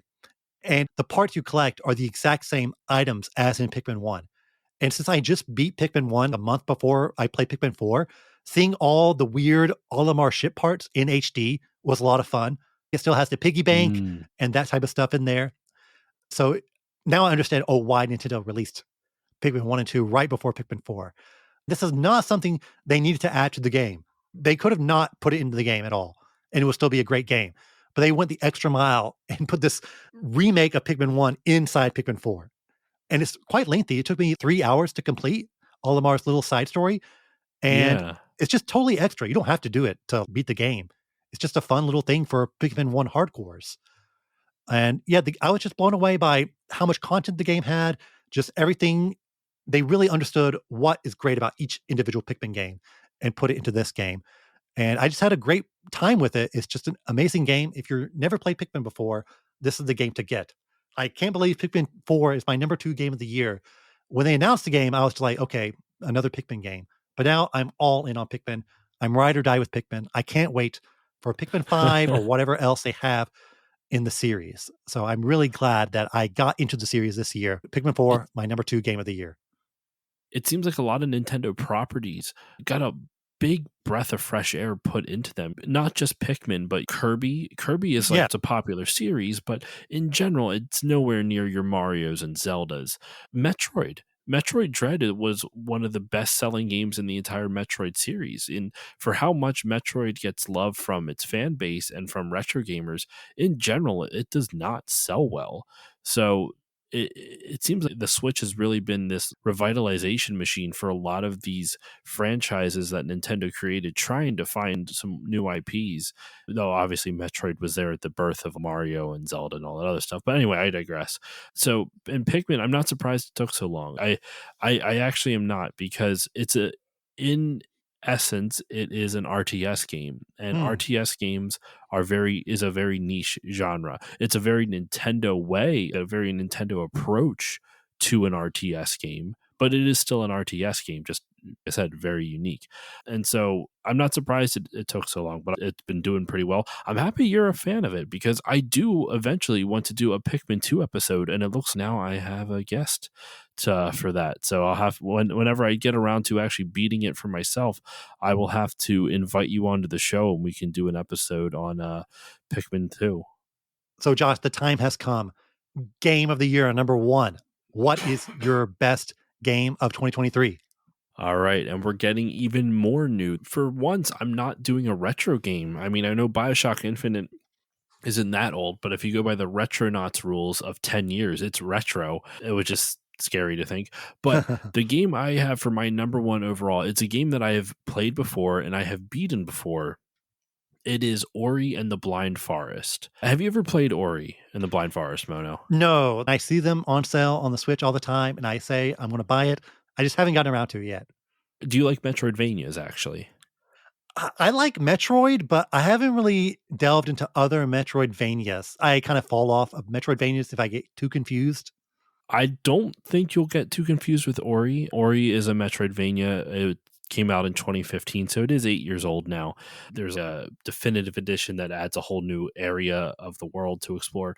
But Ori and the Blind Forest, you play as this little wood sprite type of thing named Ori. You are trying to save the forest after its kind of spirit got stolen. You have to explore through this world, and basically you have to restore three different elements of power, and so they're essentially kind of Zelda-ish too. There's three different dungeons you have to go to, and then you have to restore the one part of nature in each temple in order to restore the balance of nature in this world. It's wonderful. It is charming. It is stunningly beautiful. One of the best soundtracks I've ever heard. Gareth Coker is the composer for it, and I've actually interviewed him on my podcast about a year ago or so. The soundtrack for both those games are fantastic. What the reason I put this game at number one, two reasons. One, the first 10 minutes of the game will emotionally cripple you. It's really well done. The second reason I put it as my number one, one of the few times where a game teaches its mechanics so fluidly, where you are learning and you're mastering the mechanics as the game ramps up in difficulty, it never feels too insurmountable. No matter what portion of the game I'm at, it's not even that long of a game. It's an 8 to 10 hour experience. I can't recommend this game enough, man. I think the storyline is great. It's told really well. It looks like an illustration come to life. The soundtrack's fantastic. The gameplay, just I can't get over how good it is. And it it blew me away. I could not believe how much fun I had with it. And Will of the Wisps was fantastic as well. I got the collector's edition of that because I loved the first game so much. So Ori and the Blind Forest is my number one, man. I can't sing this game's praises enough. I love this game. Yeah, I definitely hear a lot of people talk about it, and it has a really distinct art style. And I love 2D platformers in general. There's just so many on my list that I promise I'll play. I just haven't gotten around to yet. But I need to dedicate a month or so to get through all the 2D platformers I want to touch. And yeah, this one also, I've really been paying attention to it for a long time. I just haven't made the leap yet. And it is on Switch, so it's there. It's just waiting for me to check it out. Okay, so I think we can get into my game of the year. Now, this is probably not a surprise if you've ever listened to the podcast. It is likely the most discussed game on the podcast in terms of counting all the seconds I have talked or guests have talked about this I game.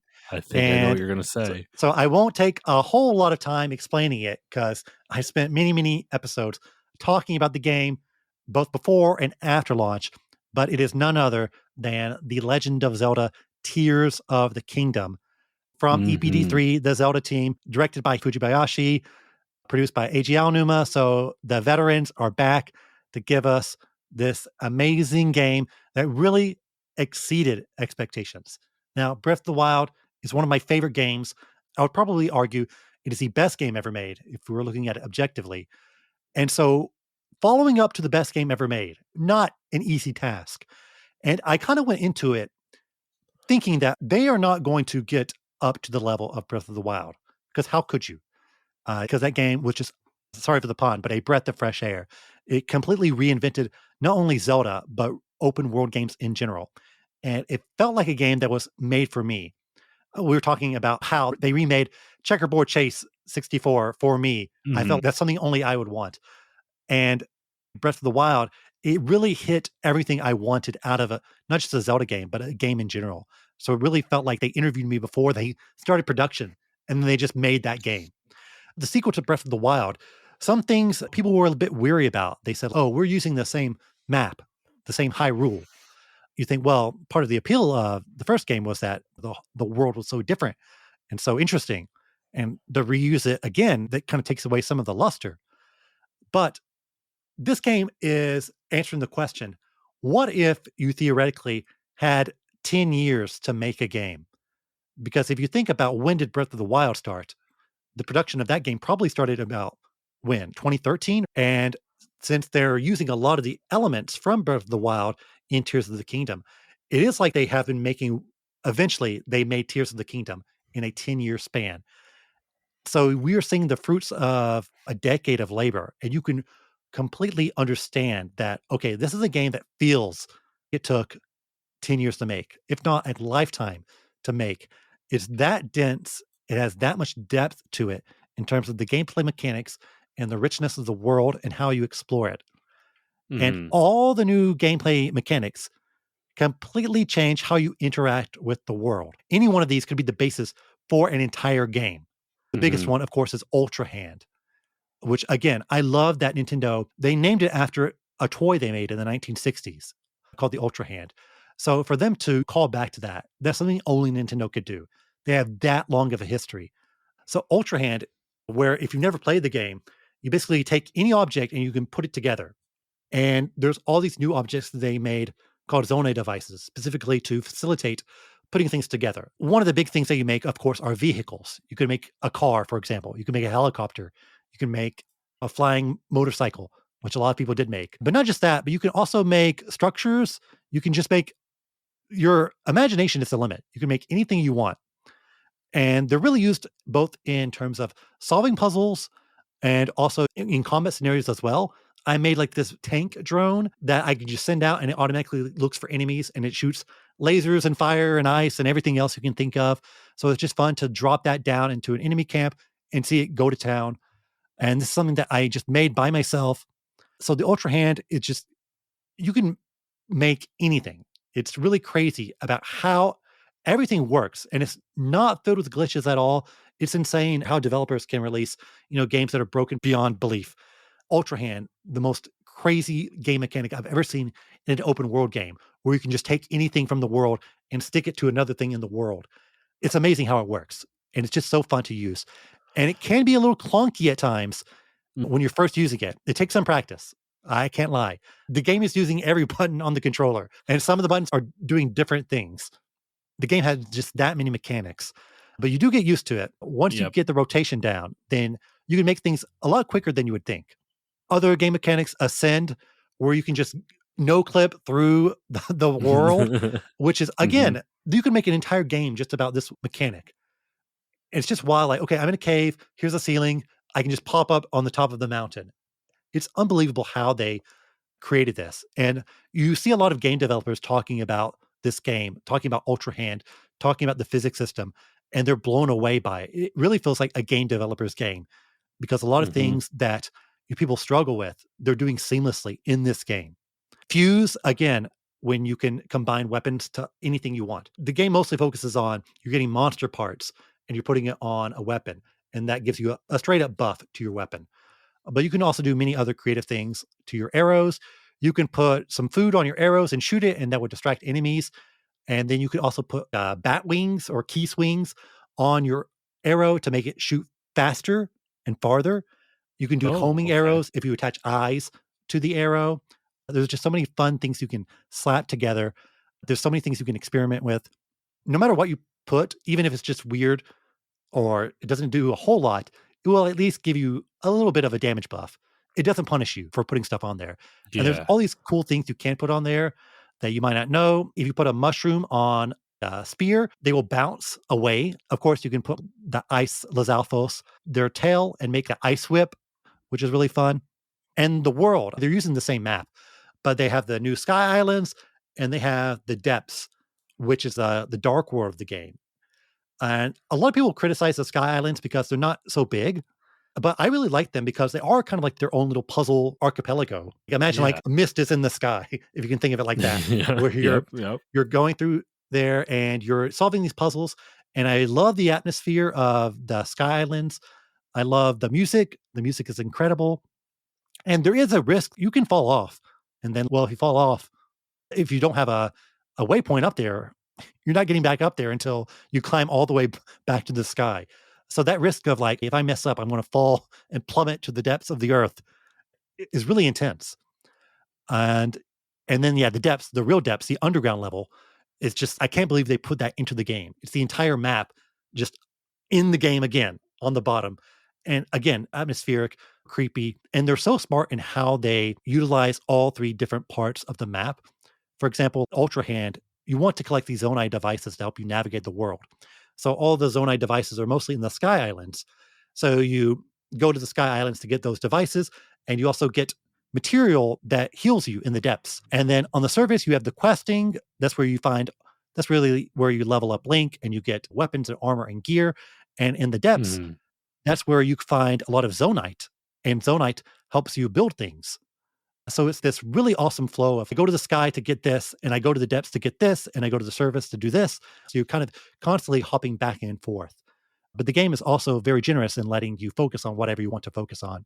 It still feels fresh because of all these new gameplay mechanics. And there's so many great one-off mechanics. Buying a Mhm. house, you can take photos of monsters and have the models of the photos in like this diorama. There's all these weird, fun side quests that you can encounter. And it's just really an epic piece of not just gaming, but I think adventure fiction. This is just an incredible adventure, not in terms of just a huge macro scale, because it's a huge 150-hour game.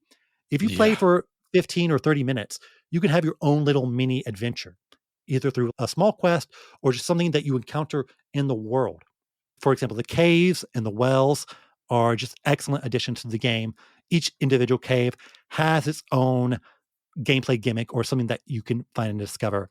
And I love how they tell the story through the world. The caves in the Zora region, there's one cave area that has a lot of Hyrulean architecture from the Hylians, the people, Okay. even though the Zoras live there. And the reason for that is because the lore of the game is that the Hylian people and the Zora people, they built the Great Zora Dam together to help stop flooding. So, of Yeah. course, there's Hylian architecture there. This is going back from the era of when they built the dam. Now, this is not something that they over explain in the game. It's kind of background knowledge. You learn about it through exploring the game. And when you go to the Farron Woods, that is the Zonai's like main base once upon a time. And the caves there are kind of Zonai equipment depots because that's where the Zonai were more prominent. And if you go to other areas that are Zonai heavy, the caves have a lot of Zonai architecture in them. This is not something they had to do. They could just make generic caves all over the place. But the fact that they thought about the lore of the game and they built the caves kind of around this is really smart. And it really shows how Nintendo is telling the story in the game.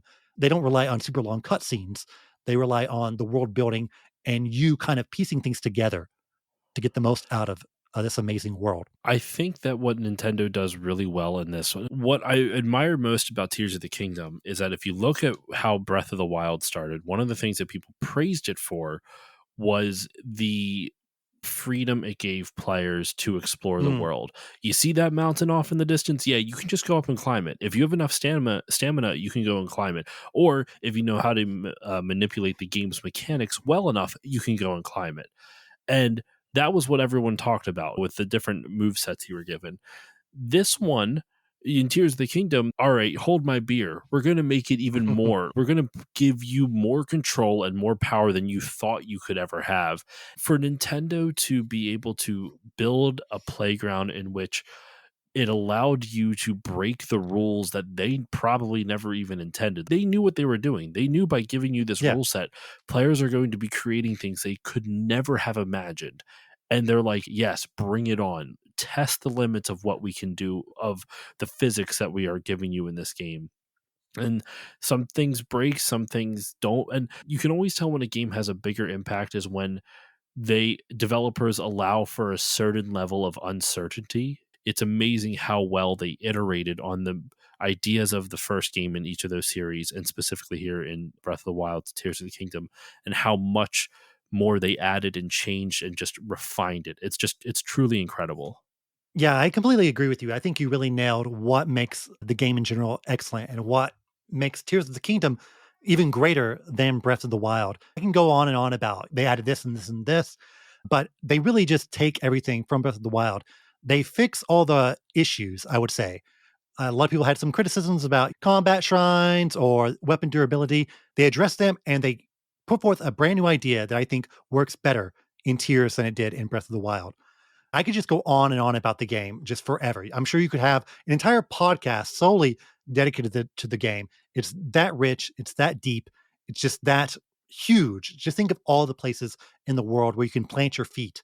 I think no other game compares. I'm sure there's some games that are maybe the square footage is technically bigger than Tears of the Kingdom, but I think the scope is really unparalleled and how it tells its story and just all the things you can do.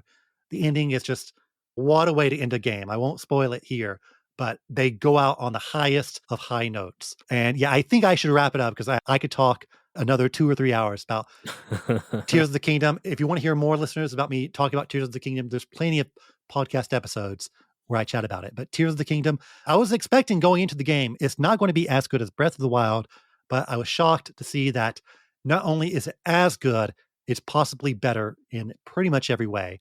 I will say maybe Breath of the Wild, the story is a little better than Tears of the Kingdom, but that's a small nitpick. Pretty much everything else, I would give it to Tears. So I was blown away by Tears of the Kingdom, and I cannot wait for the next Zelda game. I don't know how they're going to top this one, but I've learned to never underestimate Nintendo. So that Mhm. was our game of the year. A lot of really awesome unconventional picks. I was very Nintendo heavy, but hey, this is a Nintendo podcast. I do own a PS5. I just haven't gotten around to playing it a whole lot this year. I will play Baldur's Gate 3 eventually. So don't worry, listeners. So let's do another countdown just real fast. Our 5 games of the year. So Josh, from 5 to 1, what are your games of the year? All right. So my games of the year from 5 to 1. Number 5, Sheep Raider. Number 4, Mist. Number 3, Riven. Number 2, Bioshock Infinite. And number 1, Ori and the Blind Forest. My games of the year, number 5, Kirby's Return to Dreamland Deluxe. Number 4, Super Mario RPG, the remake. 3, Super Mario Bros. Wonder. 2, Pikmin 4. And 1, The Legend of Zelda Tears of the Kingdom. An easy slam dunk for a game of the year in my mind. My list is pretty tame compared to Josh's, but hopefully you enjoyed listening to us talk. And if you want to hear more of Josh, where can we find you? All right. So the Still Loading podcast can be found wherever good podcasts are given away for free. Apple Podcasts, Google Podcasts, Spotify. I'm over on those places. You can follow me on social media at Still Loading Pod, pretty much everywhere. Blue Sky, Threads, Twitter, Instagram. I'm also on Twitch at Still Loading Pod. I would say check out, it came out over the summer. I did an episode, the Final Fantasy Draft. It's basically fantasy sports meets Final Fantasy, and trust me, you don't need to know fantasy sports to enjoy this episode. It's a lot of fun, a lot of Final Fantasy love. And if you're looking for something a little more recent than that, I did an episode called Rocking Chairs, Halo 2, and LAN Party Memories. And that was a very personal episode of mine where I talked about this loose idea of gaming in a social space. I did a whole episode just about these formative moments of my gaming experience. So yeah, something fun with Final Fantasy and something a little personal with Rocking Chairs, Halo 2, and LAN Party Memories. So yeah, Still Loading Podcast, all those places I mentioned before. Awesome. And listeners, the links to everything will be in the podcast description, so check it out. Josh of the Still Loading podcast, once again, thanks for joining me. Thank you, Mono of tokyogamelife, for having me on the show. It's always a pleasure, and I always enjoy coming on. Let's take a brief ad break.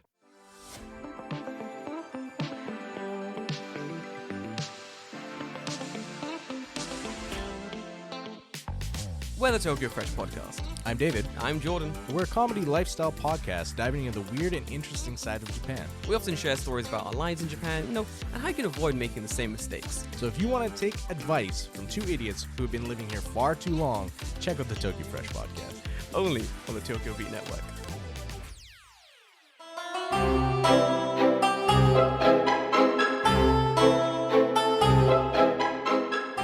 Sad to say, I have a bit of a cold, so this segment and the next one might sound a little off, but the show must go on.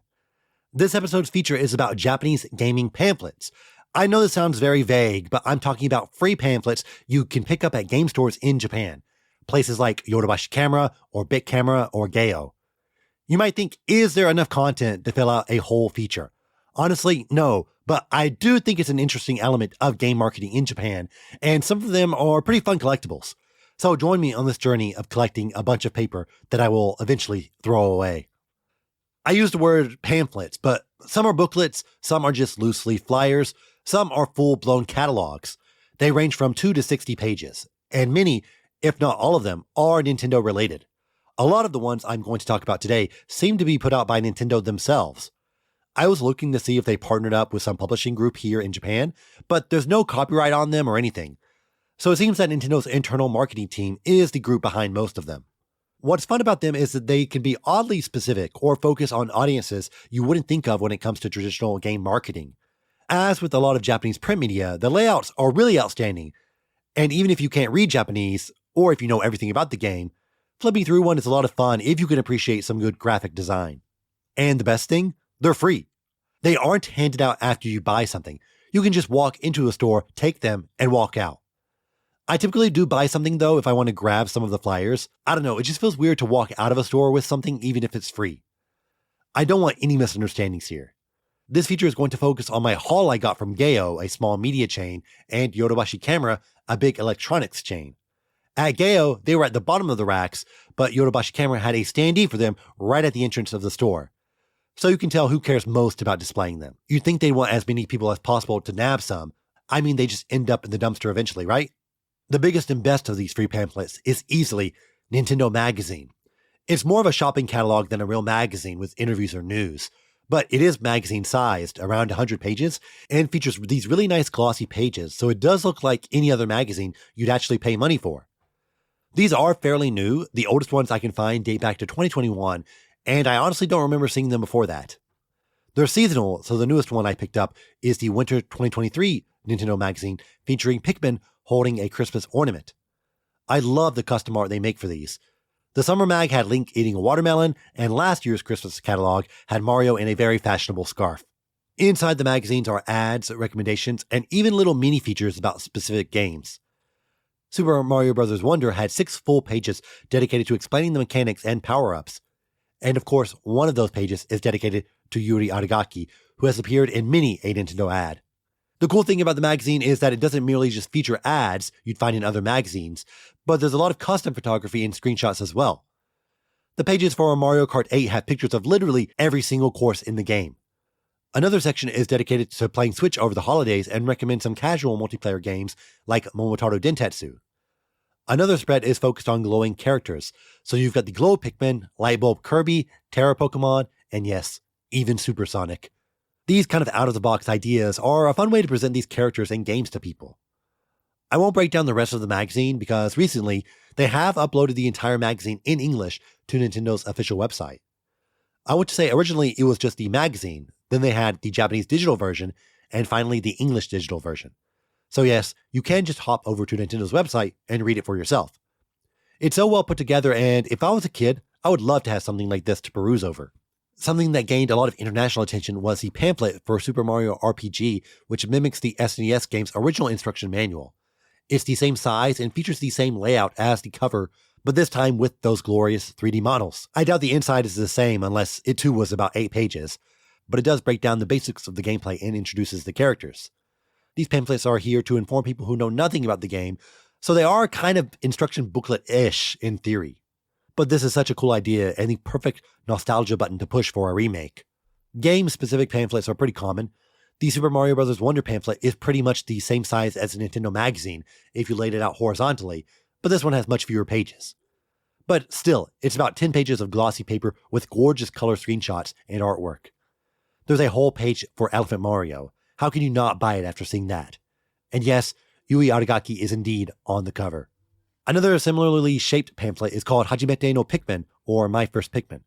It breaks down the mechanics of the Pikmin series in general, but it's really a big ad for Pikmin 4. Earlier this year, I saw a pamphlet called My First Fire Emblem with the same idea. It's advertising the new game, but laying out the core mechanics of the series in general. Both Fire Emblem and Pikmin are definitely a step up compared to most casual games, so Nintendo is trying to frame them in a way that's not intimidating. The pamphlet looks great. There are these huge single-page photos of action scenes from the game and a fun lineup pic of all the Pikmin. If I was a kid and I was reading this for the first time, I'd be immediately hooked. But going back to the My First Idea, another pamphlet I picked up was called My First Nintendo Switch, which is focused on introducing the Switch as a whole to people. These have a lot of very clean photos of families enjoying the Switch together in the most well-lit rooms in all of Japan.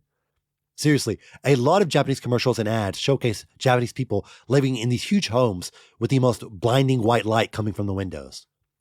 I like my home in Japan, but it's definitely not Japanese commercial quality. A lot of marketing in the Switch era in Japan, and also in the States, has focused on showing people actually playing the Switch in different ways. And mostly they focus on adults holding Switches, though of course there are plenty of shots of kids and families. It's such an interesting strategy where most of the games are aimed at kids, or at least are family friendly, but they do convey to adults that you should be using a Switch as well. Outside of the nice photos of Japanese models, it has clean photos of the hardware and a spec breakdown like the screen size and internal memory. There's a page dedicated to showing off everything that's in the box and some recommended software as well. Hey, they're all first-party games. What a coincidence. Another similar pamphlet is called Osusume no Soft Tokushu, or really a catalog of recommended games. However, the cover's pastel pinks show that this pamphlet is recommending cutesy games. Obviously, the cutest game, Pikmin 4, is prominently featured. But you've also got Fashion Dreamer, Animal Crossing, Disney Illusion Island, Mono Debut Nicola, and so on. The final page shows off new pastel Joy-Cons, so if you're really into that aesthetic, this guide is for you. Some of the more obscure games also get pamphlets. I got one called Jangarian Monogatari, a game about hamsters. And believe it or not, this does have an English version called Tales of the Jangarian Hamster, which is a pretty literal translation. The pamphlet is just a one piece of folded paper. You open it, you close it, that's it. but it's a cute game where you raise a hamster. That's all it seems. But it seems to be getting some primo space in the pamphlet rack. I think that's pretty good marketing. A little kid can just grab it for free, or a parent can take it to show their kids on the way home from work. By the way, I badly want to do a feature on the podcast about the Game Boy Color hamster games, because there was an insane amount. Another one-page pamphlet is for Minade Kukiyomi Korokoro Comic Edition. Korokoro Comic, of course, is a massively popular children's magazine in Japan. Pokemon fans are well familiar with it due to it having news every now and then. I have to admit, I'm not super familiar with the Minade Kukiyomi series, but I do see it on the top of the eShop charts here in Japan all the time. From what I gather, it's like a minigame collection, but it has a very stark black and white art style. Again, note to self, cover this on the podcast. Another somewhat unconventional one, Chow Collection. Chow being a magazine aimed at young girls owned by Shogakukan. It advertises a few games aimed at young girls, including the Sumiko Garashi game, a fairly popular character in Japan. Pretty Princess Magical Garden Island, which looks like a farming game, plus 2 other games from the Wanyan series, which I just heard of now, one about a pet shop and one about running an animal hospital. So yes, games you aren't going to see in a Nintendo Direct. But I imagine these sell well enough considering how huge the install base of the Switch is. There's 2 Pokemon ones that's about, you guessed it, Pokemon. Nothing really amazing here, just showing off the new characters in Pokemon from Scarlet and Violet. One last found Nintendo one is a pamphlet introducing Nintendo Switch Online. Recently, they also changed the download cards with this exact same imagery, focusing on all the old box art and showing off that there are 140 games on the service. I guess you can't lie, but wouldn't 150 be more impressive? There's pages dedicated to retro games, to the original titles like F-Zero 99, and all that other fun stuff you get like the free DLC and the oh-so-important cloud saves. I just think it's neat to see an ad in 2023 that shows the original box art for something like Pokemon Stadium 2 or Panel Depon. Last one I'll touch on is not put out by Nintendo, but it is the 2023 Toy and Game Catalog from Yodobashi Camera. I'm sure these catalogs still exist today in the States, but they really remind me of the Toys R Us catalogs when I was a kid. The cover features the iconic clanging cymbals monkey, which I promise to thoroughly explain when I do a feature on Yodobashi Camera in the future. Nintendo obviously gets a lot of coverage in here with a big Mario splash page and a ton of Switch games laid out, again, not too dissimilar from those old Toys R Us catalogs, where there is a small picture of the box art and then the price.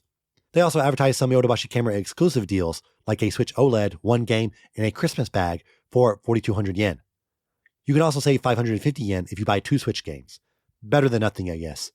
It's kind of funny to see what other games have splash pages. Fashion Dreamer has one.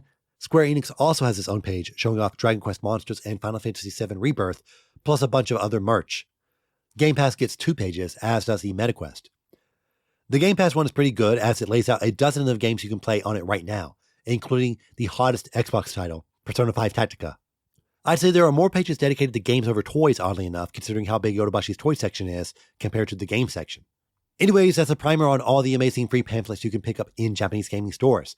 If you are visiting Japan and just want some more souvenirs, these are free, so just go nuts. If you're in Japan, they're probably low on your priorities list, even if you are a hardcore game collector, but there are some really fun and creative ones every now and then. That's it for the feature. Now for the news.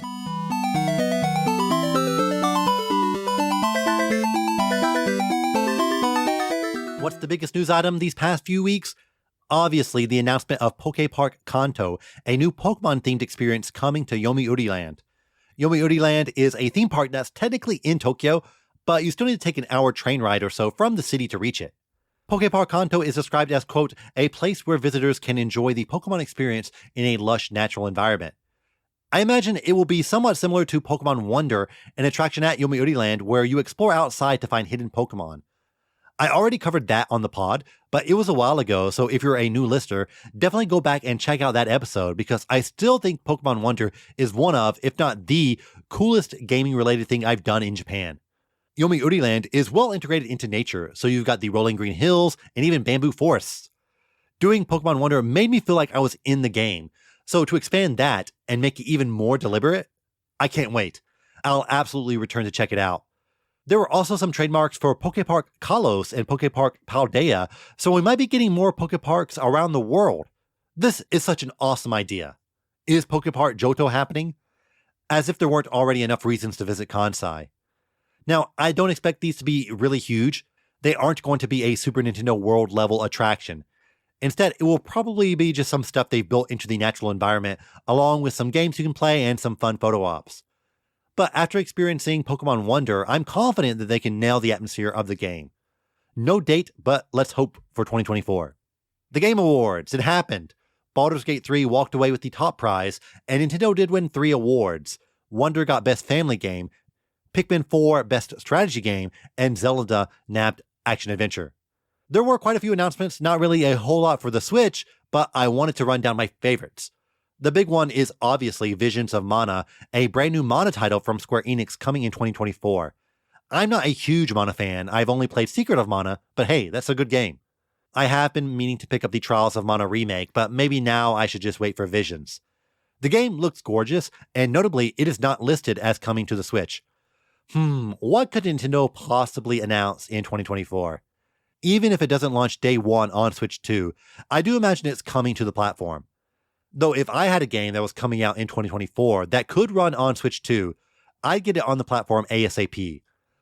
A lot of games really benefited from being there early. Remember Snake Pass? If that game came out today, nobody would notice it. We got another trailer for Rise of the Ronin, or Ronin, I guess is more accurate, but it's coming March 22nd. It's an open-world samurai game from Team Ninja that takes place in the Meiji era. The setting is right up my alley, and I do enjoy a lot of Team Ninja games, especially Nioh. I always thought that they should make an open-world Nioh game and make it about 30% easier. It could be a huge hit. They're not going the fantasy route with this game, but it still has a lot of style and some bending of the rules. You can light your sword on fire and glide with man-made wings, so it's not a documentary. We also saw a big walk from House, the developers behind the Untitled Goose Game. It's a co-op online game where you explore a big world. You look like a silly cartoon a 5-year-old drew, but the world is fairly photorealistic. The game looks really fun to play with people, and it's really nice to have a co-op experience that doesn't rely on combat. Untitled Goose Game was overflowing with creativity, so I expect a lot from this game too. The last game that caught my eye was Kemuri from Unseen, which is Ikumi Nakamoto's studio. Just a CGI trailer, but it looks to be a futuristic action game set in Osaka. Again, sold. Set a game in Japan and you've at least got my interest. Last bit of news, remember Nintendo Live 2024? Do you want to go? Well, you can't because the event was canceled. Nintendo says that they received threats delivered to employees and participants of a Splatoon tournament, and that Splatoon tournament was supposed to continue onto Nintendo Live. For safety reasons, they delayed the Splatoon tournament and canceled Live. This was a pretty shocking announcement. Nintendo rented out Tokyo Big Sight, one of the biggest venues in Tokyo, and I have to imagine preparation for all the tournaments and exhibits were well underway. To cancel it about 6 weeks out is pretty wild, but I understand Nintendo's hardline stance and zero tolerance when it comes to ensuring safety at these events. Not sure if they will hold Nintendo Live later in the year, but if Switch 2 does launch next year, they will absolutely have some sort of live event and showcase, so I wonder how Nintendo handles that. Also worth noting that Princess Peach Showtime was supposed to have a demo at the event. Maybe now they would just release it on the eShop in late January. We'll see. Okay, that was a long one, so let's wrap it up. Thanks as always for listening. Be sure to like and subscribe to this podcast on your favorite app. Leave a 5-star review as well. It really helps with visibility. This podcast is also available on YouTube, so like and subscribe there as well. I'm on Twitter, Threads, Blue Sky, Instagram. Just search for Tokyo Game Life or find the links in the podcast description. If you like the podcast, be sure to share it with your friends and on social media. If there's anything you want me to talk about or cover, don't be shy. Just message me on Twitter. The next episode will be on December 31st, the final episode of 2023. See you next time. Matane!